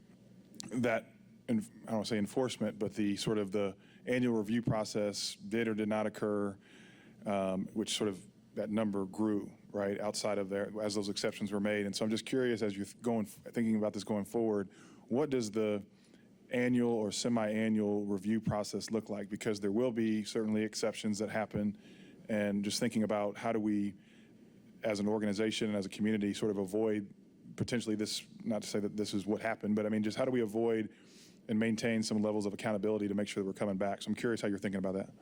Right. So obviously the work that Deidre Taylor and the transportation team has done in concert with our first student partners has been really important in just building in our system what those, aligning those walk boundaries to board policy and reviewing those hazard boundaries. So a lot of heavy lifting this past school year and evaluating those and making sure. So a lot of that heavy lifting will be done.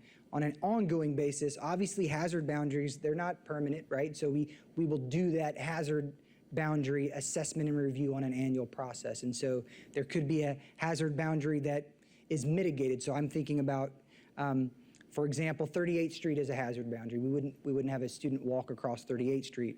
However, Indy Parks has just completed a significant pedestrian bridge over the top of 38th Street. Well, and I don't believe this impacts any of our students specifically, but just as an example, that would be something we would take into account if, obviously we wouldn't want a student to walk across 38th Street, but now there's a pedestrian bridge, pedestrian supports that would mitigate or remove that hazard boundary. So we'll think about, as infrastructure changes, how we're auditing and reviewing hazard boundaries. And conversely, if there are new hazard boundaries because of an expansion of a roadway or removal of pedestrian supports or otherwise that flags that, and we'll obviously want to make sure that those hazard boundaries are consistently and appropriately designated in there. And then with respect to student assignment, there is, particularly with respect to crossing guards, reviewing that on an annual basis to see, again, where are students enrolled, residents, in terms of where they're coming from, and making sure that crossing guard is strategically deployed to support the most students.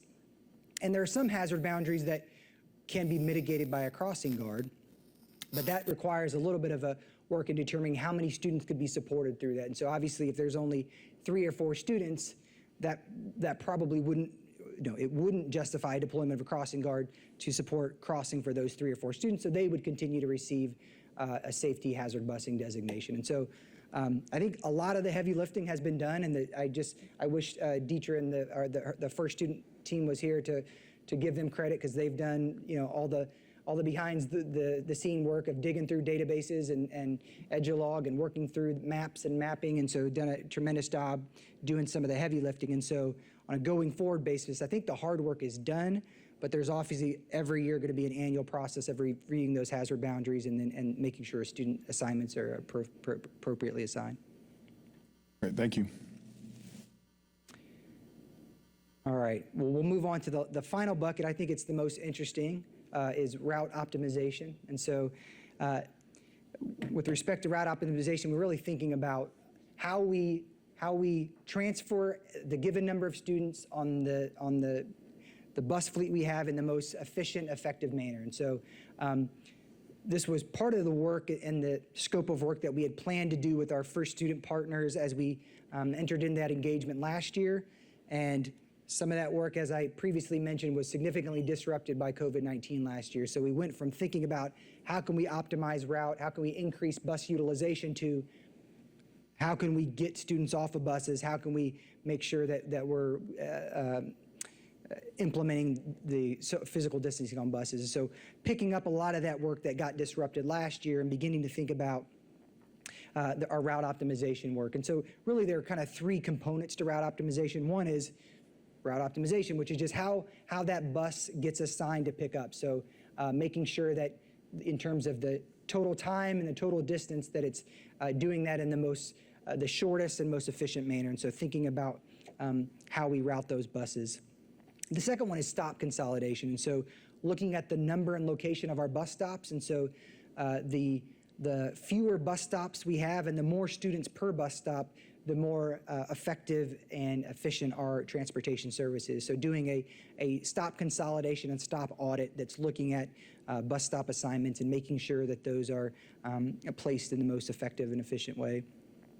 And then finally looking at pairing. And so we run a two-bell system. So a fully paired system would mean every bus is running 4 routes. So running at the first tier AM and a second tier AM, and then has a first tier PM and a second tier PM route. And so because of routing and because of some of the unique start and end times, we're not able to pair every bus. And so kind of looking at opportunities to better pair and through routing optimization, get higher utilization out of those buses. So continuing to do that work and know there's a lot of opportunity there.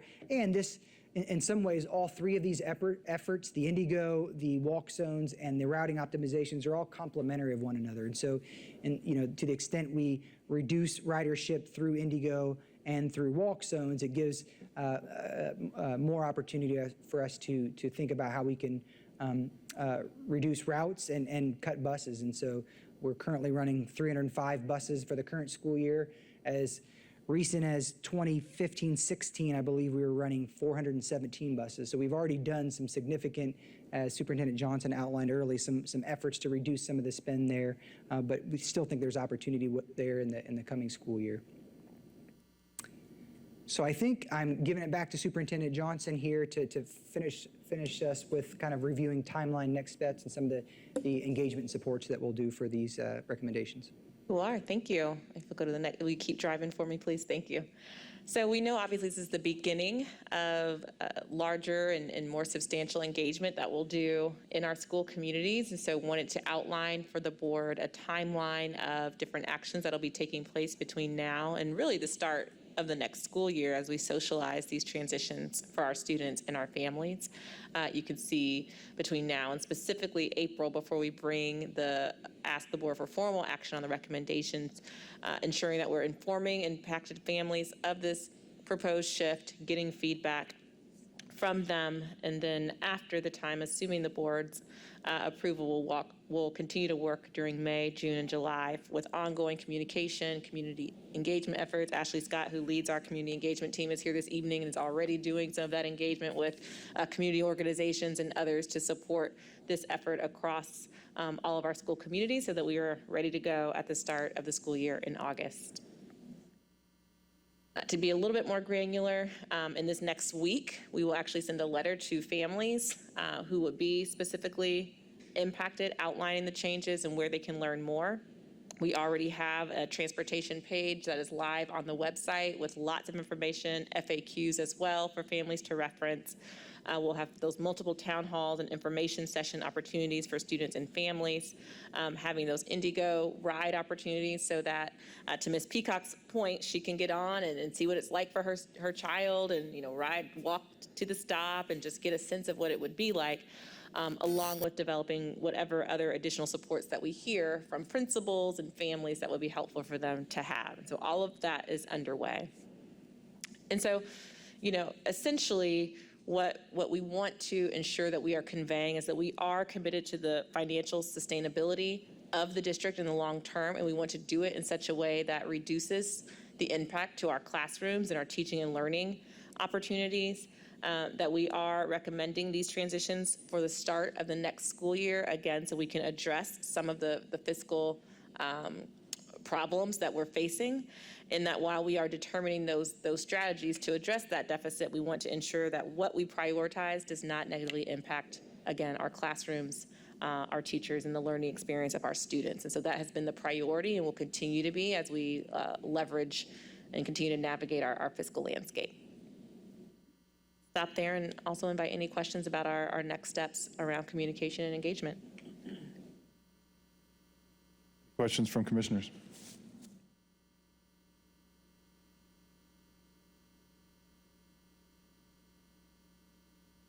All right, thank you, Superintendent Johnson. Thank you.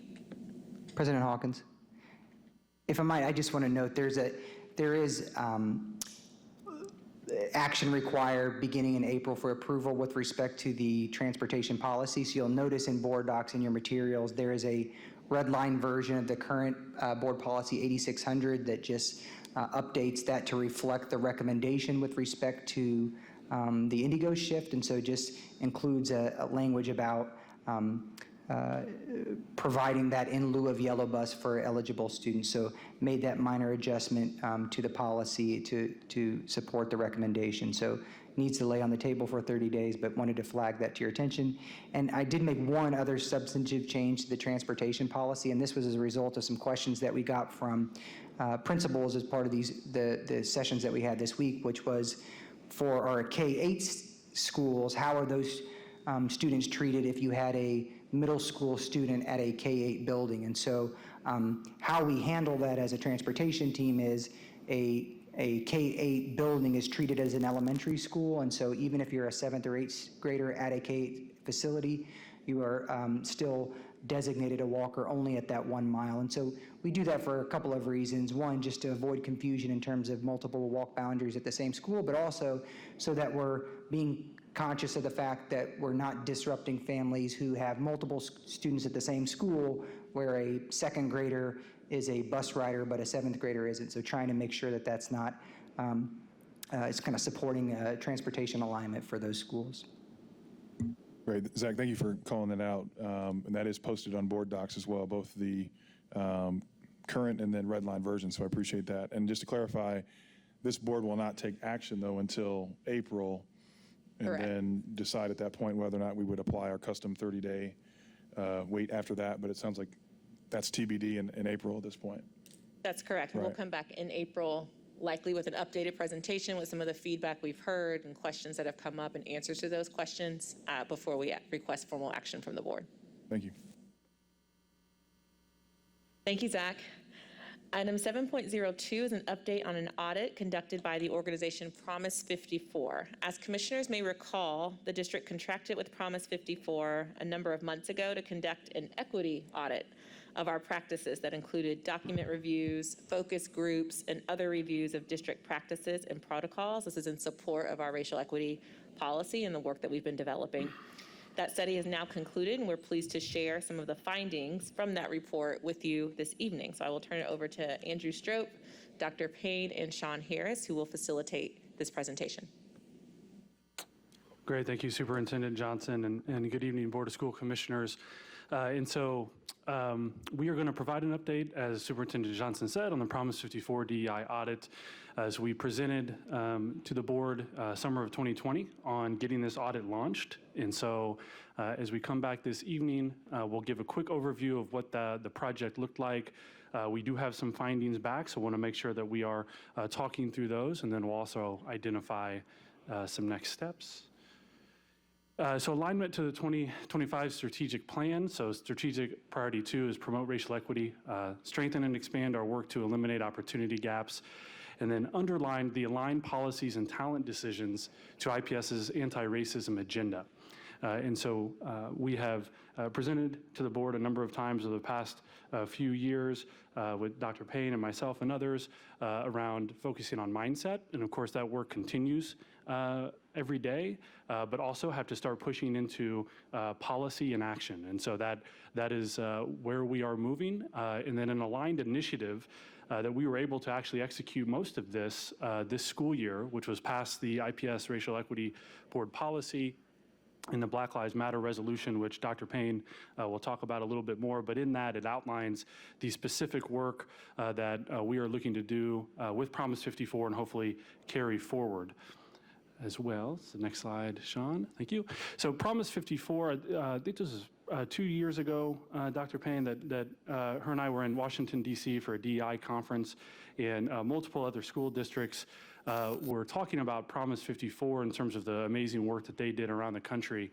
And so we got linked up with them and got planning, and so are very excited that we actually were able to see this work through. They're a nonprofit talent solutions provider. And next slide, Sean. They work with a number of organizations around the country. This list continues to grow, but as you can see on there, Cleveland Metropolitan School District, the National Civil Rights Museum, as well as San Francisco Unified, and so they are very well respected in this space. And I'll turn it over to Dr. Payne. Very well respected. Excuse me. Purpose is a declaration of where we stand, an acknowledgement of our past, and a commitment to the future. So some of the related commitments are the district will strengthen and expand its racial equity work to eliminate opportunity gaps. We've been actively doing this, and disrupt institutional racist structures and policies within the district. Creating a infrastructure for all IPS members to have access to robust professional learning experiences around racial equity. And that is active right now. All IPS staff members are going through the racial equity training. And we have some board members here getting ready to go through it also. So we're excited about that. We also tried, in fact, it was yesterday, to involve parents, students, and staff in robust learning experiences. We learned some lessons. We had a few hiccups, but all in all, it went well. Foster organizational and school cultures that consistently hold space for conversations around racial equity among staff members. We have been doing a lot in principals meetings, in fact, to make people comfortable talking about race and racism. And that's kind of what's going on in the society right now. But in our school district, we find that it is getting easier and easier to hold these conversations, especially when all schools have school equity teams that can hold that work together within the schools. And then the Black Lives Matter resolution, initiating a racial equity audit, which is what we now have in collaboration with Promise 54 to help identify gaps and develop strategies for making progress towards racial equity in IPS. And so what we're doing now is lifting these words off the page and putting them into action. All right, good evening, Board. Superintendent Johnson, it's great to be with you once again. Just to revisit the purpose of this project. So we tasked Promise 54 with conducting a diversity, equity, and inclusion audit on our talent systems and structures. And based on the findings of those audit, of that audit, they zeroed in on 3 focus areas within the district, which are recruitment and selection, onboarding, and career advancement. In regards to the methodologies that they utilize, they did an artifact analysis where they reviewed over 50 documents consisting of slide decks and other items that spoke to the district's mission, strategy, and efforts around diversity, equity, and inclusion. Last year, we submitted a organizational profile, which just essentially just gave them some general information and data about IPS, and as well as a staff experience survey where we had over 2,000 responses. We also conducted over 10 identity-based focus groups in partnership with Ivy Tech Community College. They served as our facilitators, as well as interviews with our HR team. So based on the survey data and the focus groups, there were some themes that emerged from the data. And I just wanted to flag that as we reviewed this as a racial equity team, as well as with internal stakeholders, we found that there wasn't really a lot of surprise about a lot of the things that emerged. So in regards to the emergent things for the three categories, for recruitment and selection, there was a number of BIPOC staff, which stands for Black, Indigenous, People of Color.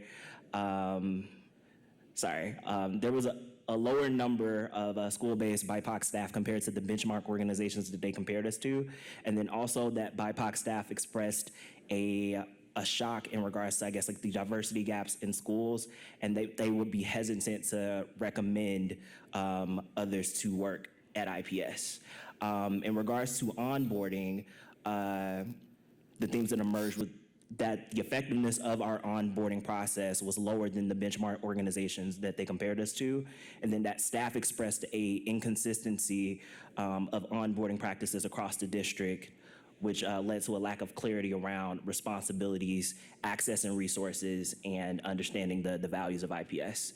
And in regards to career advancement, there was a link between performance and opportunities and career advancement, particularly for Black staff and LGBTQ staff, that was lower compared to the organizations, the benchmark organizations. And then staff expressed a lack of clarity around factors informing advancement decisions, particularly for BIPOC staff. So within the three categories, Promise 54 captures some strengths of the district, some challenges, and then some initial opportunities to make growth. So in regards to recruitment and selection, they captured that racial equity is a key component of our strategic plan and district values, and that for this school year, our closed vacancies outpaced our open vacancies, and that equity is incorporated in some regard in our hiring practices. So an example would be the new teacher induction. All new teachers in IPS have to go through racial equity training. It's a requirement. In regards to challenges, they identified the competing priorities that principals experience as it relates to hiring, which leads to later hiring decisions in non-pandemic years. And then the percentage of BIPOC applicants has declined, specifically for K-8 buildings.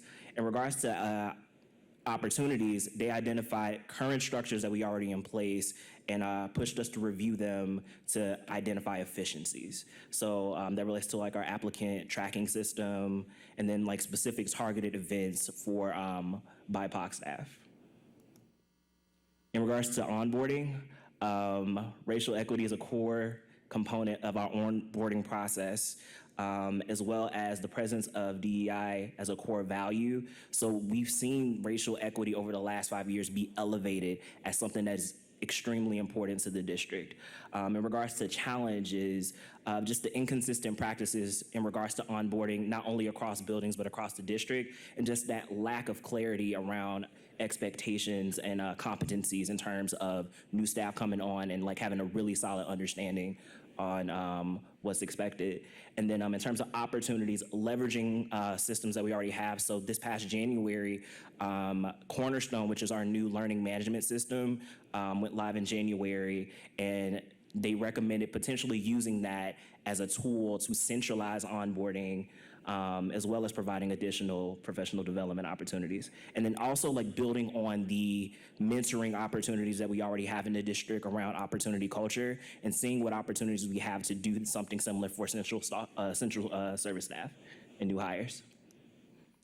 With career advancement, they called out the strong representation of Black staff, not only on the board, but in senior leadership positions compared to benchmark organizations. They also called out the clear pathways for advancement for school-based staff, and then partnerships with organizations like the Management Center being seen as a effective resource for managers. In terms of the challenges, just the lack of, or I guess like the perception of transparency into the staffing decisions, and then also a lack of tracking specific identities. Example being our LGBTQ staff, which results in an inability to identify specific goals around like identity and demographic data within the district. Opportunities, we're seeing that some parts of the district are tracking LGBTQ data, specifically our student teachers. And then there's also like opportunities to learn from the opportunity culture pathways that we already have in our school-based staff, with our school-based staff. So in regards to engagement, we have done some internal engagement. So once we got the final report, we engaged with the executive leadership team, the Racial Equity Strategy Working Group, and the Superintendent's Staff Advisory Council. One, to just get initial reactions to the recommendations, and then also to get feedback on how we should be thinking in terms of prioritizing these recommendations. And then we're currently developing an action plan to leverage the Promise 54 recommendations in the 2025 strategic plan and strategic priority to promote racial equity. And we'll be coming back in the coming months with a updated outline on specific recommendations and next steps. So I'm gonna turn it back over to Dr. Payne to wrap us up. Okay, so there's an ongoing focus in our school district on promoting a racial equity mindset, and the board just demonstrated that tonight with the resolution in support of Asian and Pacific Islanders. That was great. In addition, we have to commit to addressing our collective practices, actions as an organization. So we've engaged Promise 54 to conduct this audit and review our DEI practices with a particular focus on our talent practices. We are currently reviewing recommendations, and all of this will be mapped into our 5-year strategic plan. And we are happy to answer any questions. Great, thank you all for that presentation very much. Commissioners, any questions for the panel?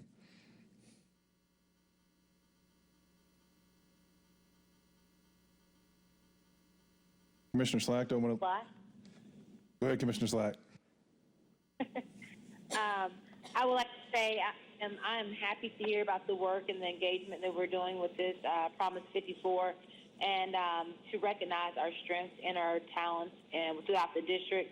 From looking at slide 9 and slide 10, I see that we're recognizing the challenges we had. We're going outside the organization and seeking Ivy Tech and other partners to do the focus groups, which is phenomenal, and just proud of what we're doing.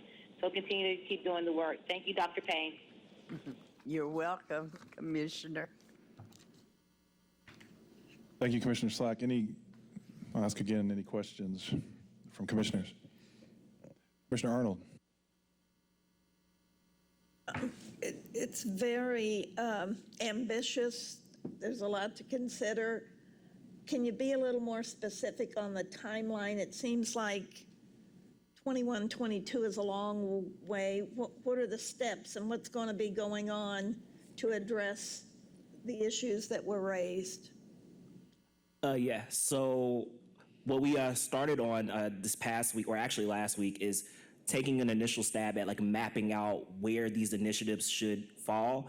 And something to call out is that quite a few of the recommendations that they submitted were work streams that were already in development. An example would be launching affinity groups. So there's been a tremendous amount of work around that particular recommendation, and that's something that we're gonna be able to roll out by next school year. So we're just trying to figure out the best way to identify which work streams are already aligned to the work that's already happening in the district, and then where could some of these fit in other work streams. So we're mapping out starting next school year all the way through 2025, or 24-25, just to like prioritize what we should get done first.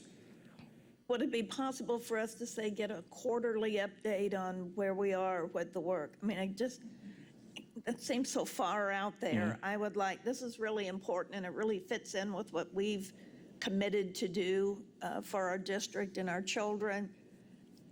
I can't speak for everybody, but I would like more consistent feedback on what are we doing and what progress are we making, as opposed to waiting till it's in this 24, 25. Hopefully I won't be here by then, but I think it's important that we stay on top of this. It's important. We're dedicated to it. We've done a lot of work. I want to make sure we stay as a governing body, that we know what's going on and where the challenges are and where the progress is. Yeah, and we're building in, as we've talked about strategic plans, sort of that quarterly progress monitoring that we're coming back to the board and talking about where are we across those strategic priorities. So that's certainly something we want to make sure we're bringing to you all's attention, the community's attention, to your point, so we can see where do we have challenges that we have to keep working, and then where are we having successes and the impact it's having on our students. Thank you, Commissioner Arnold. Commissioner Pritchard. Just to follow up on what Commissioner Arnold said, I think, in my humble opinion, this is one of the most critical things we're doing. So I would love to see it happen quicker. You know, I hear you talking about over the next few years. I would love to see it, some parts of it put into place by the next school year as quickly as we can. So I just wanted to echo what Commissioner Arnold said. Thanks. Yeah, and I think I can add on to that a little bit. I'm looking at the document now, as Sean mentioned, we're mapping some of the recommendations, over the next 4 to 5 years, but a lot of them will begin in this summer and heading into next school year and the school year after that. And so, as Superintendent Johnson mentioned, I think the idea was, chunk out some of this information, update you all with what the findings were, and then make sure we come back routinely with, here's what the recommendations were and how we are implementing that, this year, next year, et cetera. And so things will be starting very soon. The other thing I'll just add quickly to that is we're not starting at ground zero with a number of these things. So you might recall Mindy's talent report that she gave last week at the work session. We have a lot of the infrastructure and platforms and those kinds of things in place. For example, moving to a new applicant tracking system that would allow us to track something like LGBTQ identity. So I feel good that we'll be able to get started and get some things implemented because we're not starting, at ground zero for many of the recommendations. Commissioner Collins. Thank you, Commissioner Evans, President Evans, sorry. It's getting late. I guess.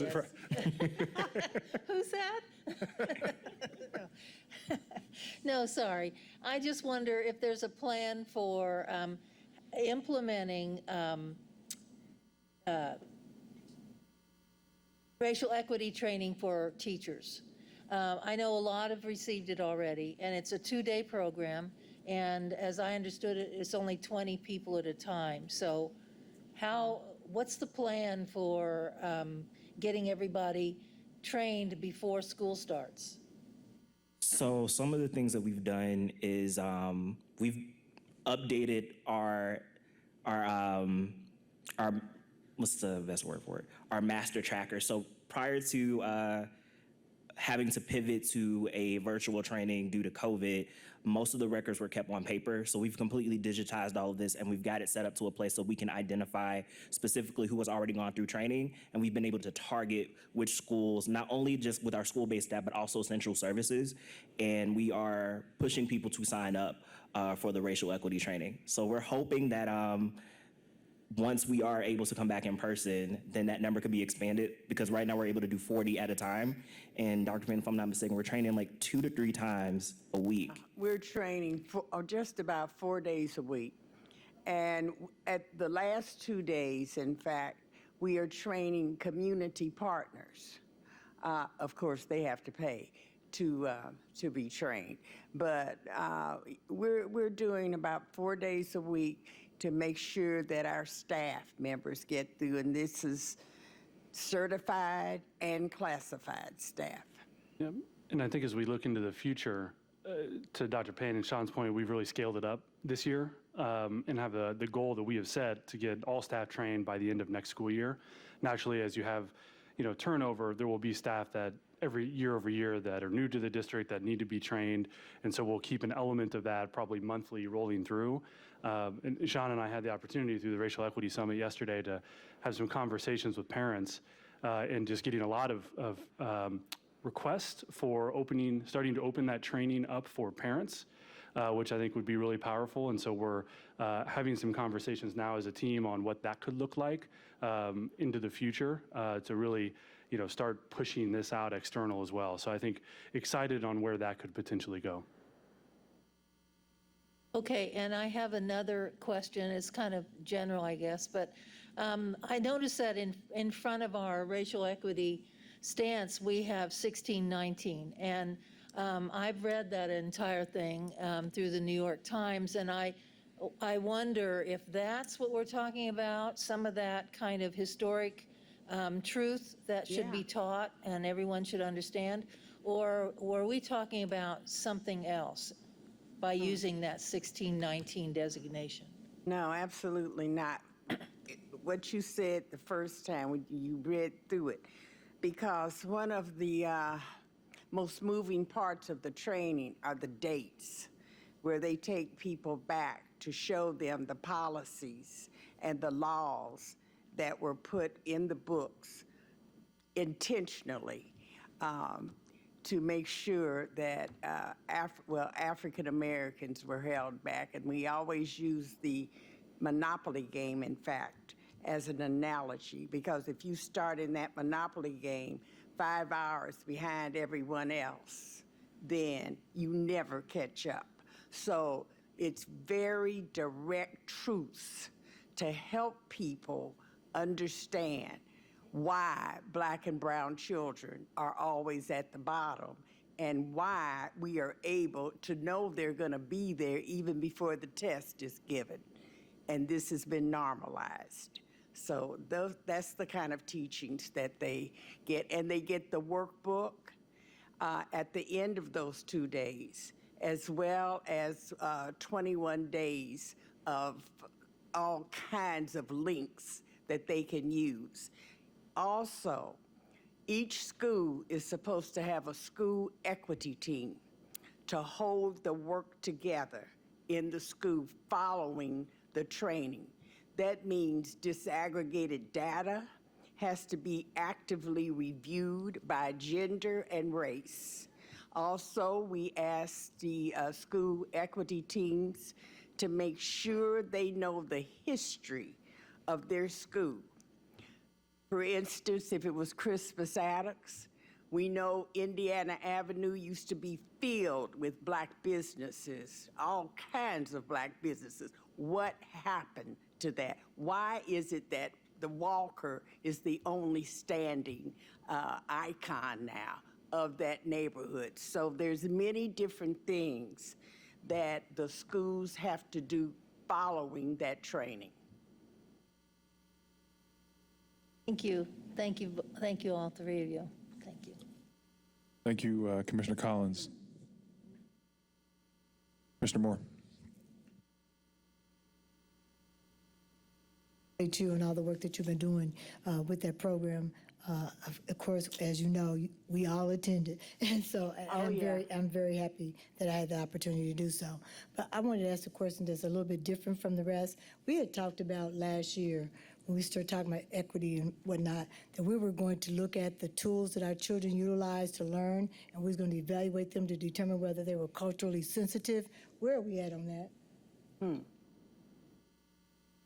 So we've done that work with ELA, obviously with the adoption that we did for ELA that's being implemented this year. That was an adoption through that lens of cultural relevancy. We will be up for a social studies and science new adoption for the 22-23 school year. So we'll be going through that process this next year. We'd be doing that review again through that culturally relevant lens for this upcoming school year. So just for me, I'm a little slow. So can you help me understand what are we doing to, what are we looking at? What do we bring back to the table? What changes in the materials that we're providing our children? What have changed since we changed to this mindset and said we're going to do these things, make sure that people really understand their history, they understand their worth. What are we doing? What's different? So if I go into a classroom, would I see something different than what I expected from the past when I look at the materials that our children are utilizing?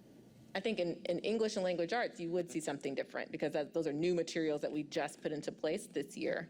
You likely would not see something drastically different in science and social studies, but because we're on the brink of an adoption, and we'll go through that adoption process during this next school year for the following year adoption, then you would see that shift in those two subject areas. I think as it relates to classroom libraries and those kinds of materials that individual classrooms see, that is a place of focus that's been around. what are the books that teachers are choosing that reflect the students they're serving. So you would see represented in those spaces more diversity as well. And then I think beyond just the materials, it's the practices that our teachers are using when they're engaging with students. So there's lots of conversations with our principals, our teachers around those practices that are culturally relevant and affirming of our students. Thank you. Thank you, Commissioner Moore. Commissioner Slack on the phone. Any questions for the team? I don't believe none. I do want to have a comment, though, around the material. As a parent, I have seen a shift in the material. I know my kids are reading more ethnical books for their literature, so I want to say kudos to the switch in our materials and what we've done for our students. I think it's been a huge difference in being able to identify yourself in the material. I also want to say that I'm glad that Dr.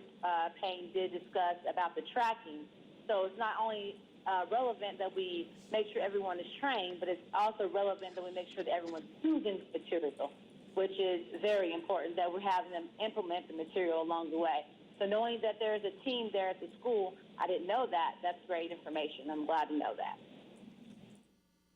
Thank you, Commissioner Slack. I would echo that as a parent as well. I've definitely noticed and seen a shift.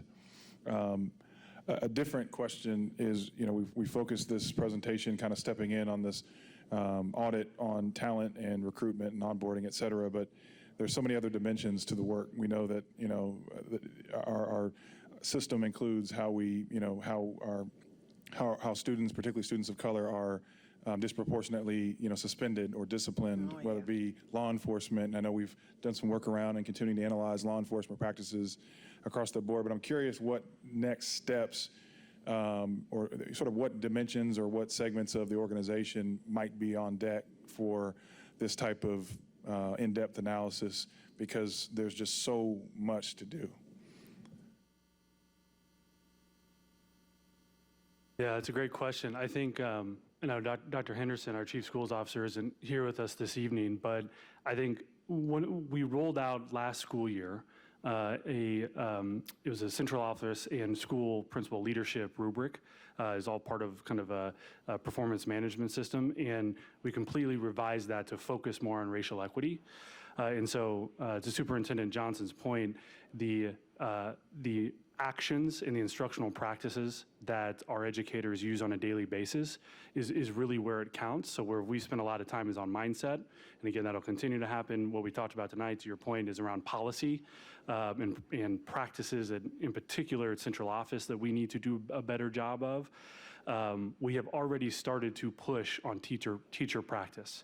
And so I'm sure we can talk more at a later date around CT3 and some different partnerships that we're looking to engage in relative to honing in on teacher practices in the classroom and how that shows up relative to our racial equity mindset. So I think that's the next place that we're really going to hone in on. And again, I think Dr. Henderson could talk about that a little bit deeper. But that would be my response on that. Appreciate that. Thank you.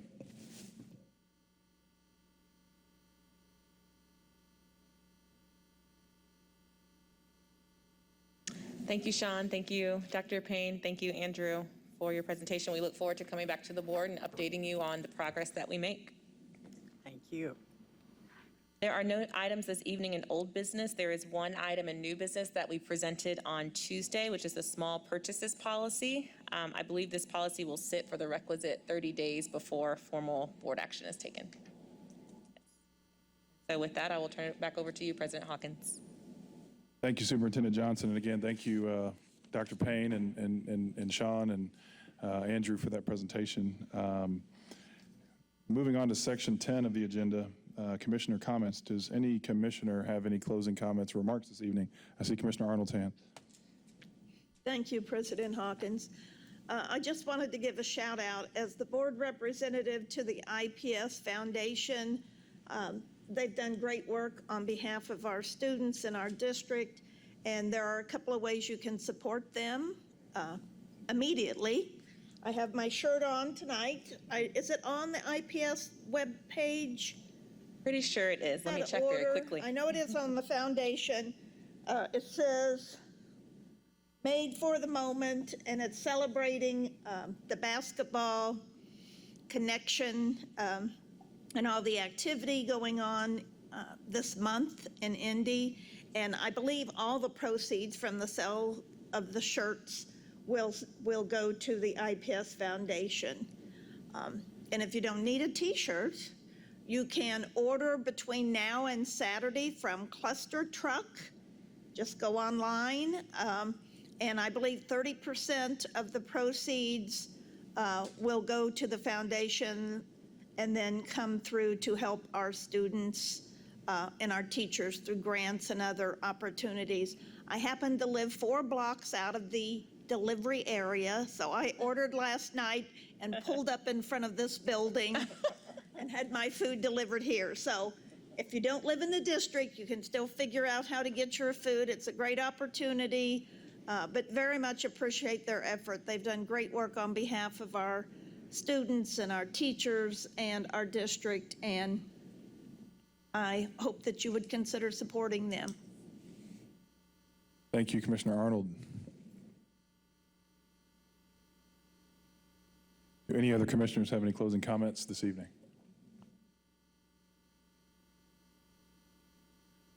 All right, I will just make a few comments, I guess, then.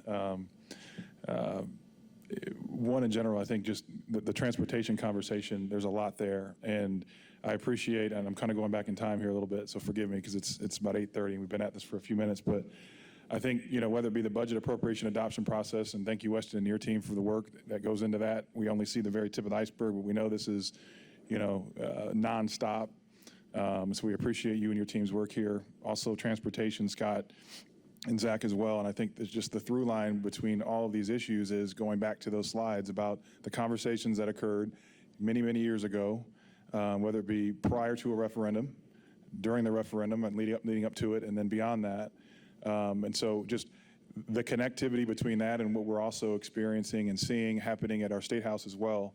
And so I want to just, thank Superintendent Johnson for representing the IPS community and family today through her testimony today before the Senate Budget Committee, but also just in general, this is all connected. And so on that slide where you see the purple line and the green line and the red line, that purple line that holds up and stands tall and high on that chart is meaningful because that represents the opportunity to meet the commitment and the promise that we made to taxpayers and the community and teachers as well to sustain that compensation. And so again, trade-off conversations, trade-offs have always been part of this conversation, but I just want to reiterate the importance of how all of these discussion topics are interconnected together. And frankly, they are difficult. These are uncomfortable shifts, and we recognize that. And I think all of us will continue to listen to feedback from parents and from community members who will digest this presentation and presentations that we've heard today. But I want our community to know that, and we certainly will listen and want to receive that feedback.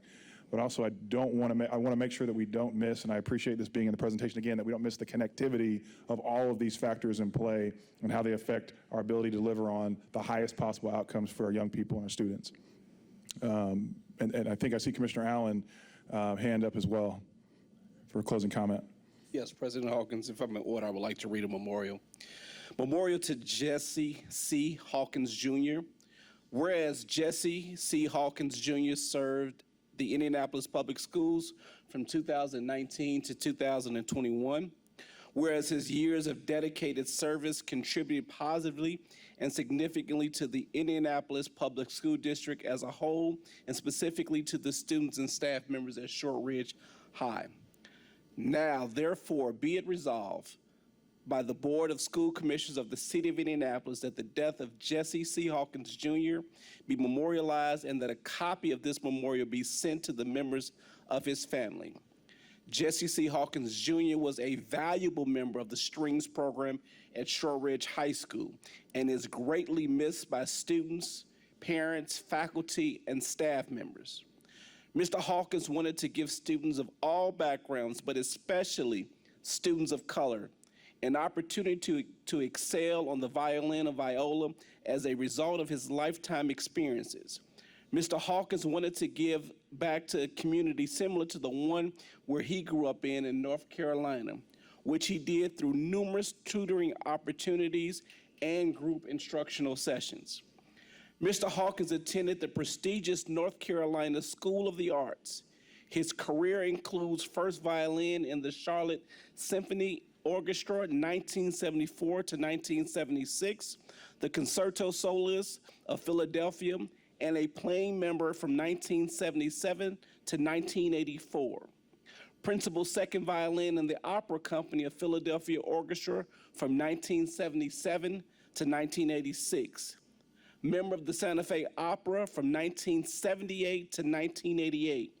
First violin in the Indianapolis Symphony Orchestra from 1986 to 1988. Principal second violin in the Fort Wayne Philharmonic in 1988 to 2000. For all of his greatness as a violinist, Jesse's most lasting legacy will be as a teacher. Mr. Hawkins was a pillar of the Metropolitan Youth Orchestra. In his position as principal teacher with the MYO, he transformed the lives of hundreds of kids, many of them within the IPS family. His love for the gift of music, which believed everyone possessed, has been given to those kids and has enriched their lives and those of their families forever. He has been a role model of all role models, a violinist of all violinists, and his warm smile will be missed. Thank you. Thank you, Commissioner Allen. If there are no other commissioner comments this evening, I will hand over to Superintendent Johnson for closing comments. Thank you, President Hawkins. I want to thank Dr. Payne and our district equity team for their leadership in hosting the Racial Equity Summit yesterday. There were several notes of appreciation and gratitude that I know the team received, and it was a powerful day of learning. I also want to thank our team members who are here to share their perspectives and feedback on the recommendation of our transitions in transportation. We know that the next several weeks and months will be important as we both inform and support our families with these proposed changes. Additionally, I arrived at this meeting a little bit late because I was providing testimony at a school funding subcommittee meeting. I want to thank a group of teachers from Shortridge who hosted a teach-in at the State House today and conducted their remote learning at the State House, giving their students a direct insight into what it means to advocate and use your voice. I also want to thank Commissioners Allen, Pritchard, Hawkins for being present to support our district in advocacy today. I think I got everybody who was there. It's important that our community understands what is at stake with the decisions that legislators will make about funding our schools. While the overall average increase to all K-12 schools would be 1.25% and 2.5% respectively over the next 2 years, Indianapolis Public Schools will see a decrease of 0.3% in year 1 and then a slight increase of 0.8% in year 2, for a net total of less than a 0.5% increase from our current funding over the next 2 years. The current funding model would provide no additional dollars to support students who have additional needs and are the farthest away from opportunity. As I shared with our legislators earlier today, they are steadily moving toward a model of equality instead of equity in funding. And that would be justifiable if all of our students were starting at an equal place. But we know that that is not the case, and therefore an equal funding model cannot be justified. To decide to continue with this lack of investment for students who most need it, students who receive special education services, students who are English language learners, or students from a low-income household, against the background of a pandemic and at a time when schools who are committed to serving all students with all needs and have worked in innumerable ways to make education possible for them this year. To continue to operate with this model of equality for funding is simply unjust. So I share this with commissioners and the greater public so that we can all be aware and use our voices to advocate for our students, our families, and our communities. All of our students are worthy, and we will continue to advocate for them. Finally, as we head into spring break next week, I do want to wish our students, our families, and our staff a wonderful and restful break. Please use next week for renewal and recovery, and then we look forward to seeing all of our students back on April 5th, at which time we'll also welcome all of our middle and high school students back for Monday through Friday in-person learning, if that's the model that they have chosen. And that concludes my comments. Thank you. Thank you, Superintendent Johnson. Our next scheduled meeting is a work session, which will be on Tuesday, April 20th at James Whitcomb Riley, School 43. Having completed all the items on the agenda, this meeting now stands adjourned.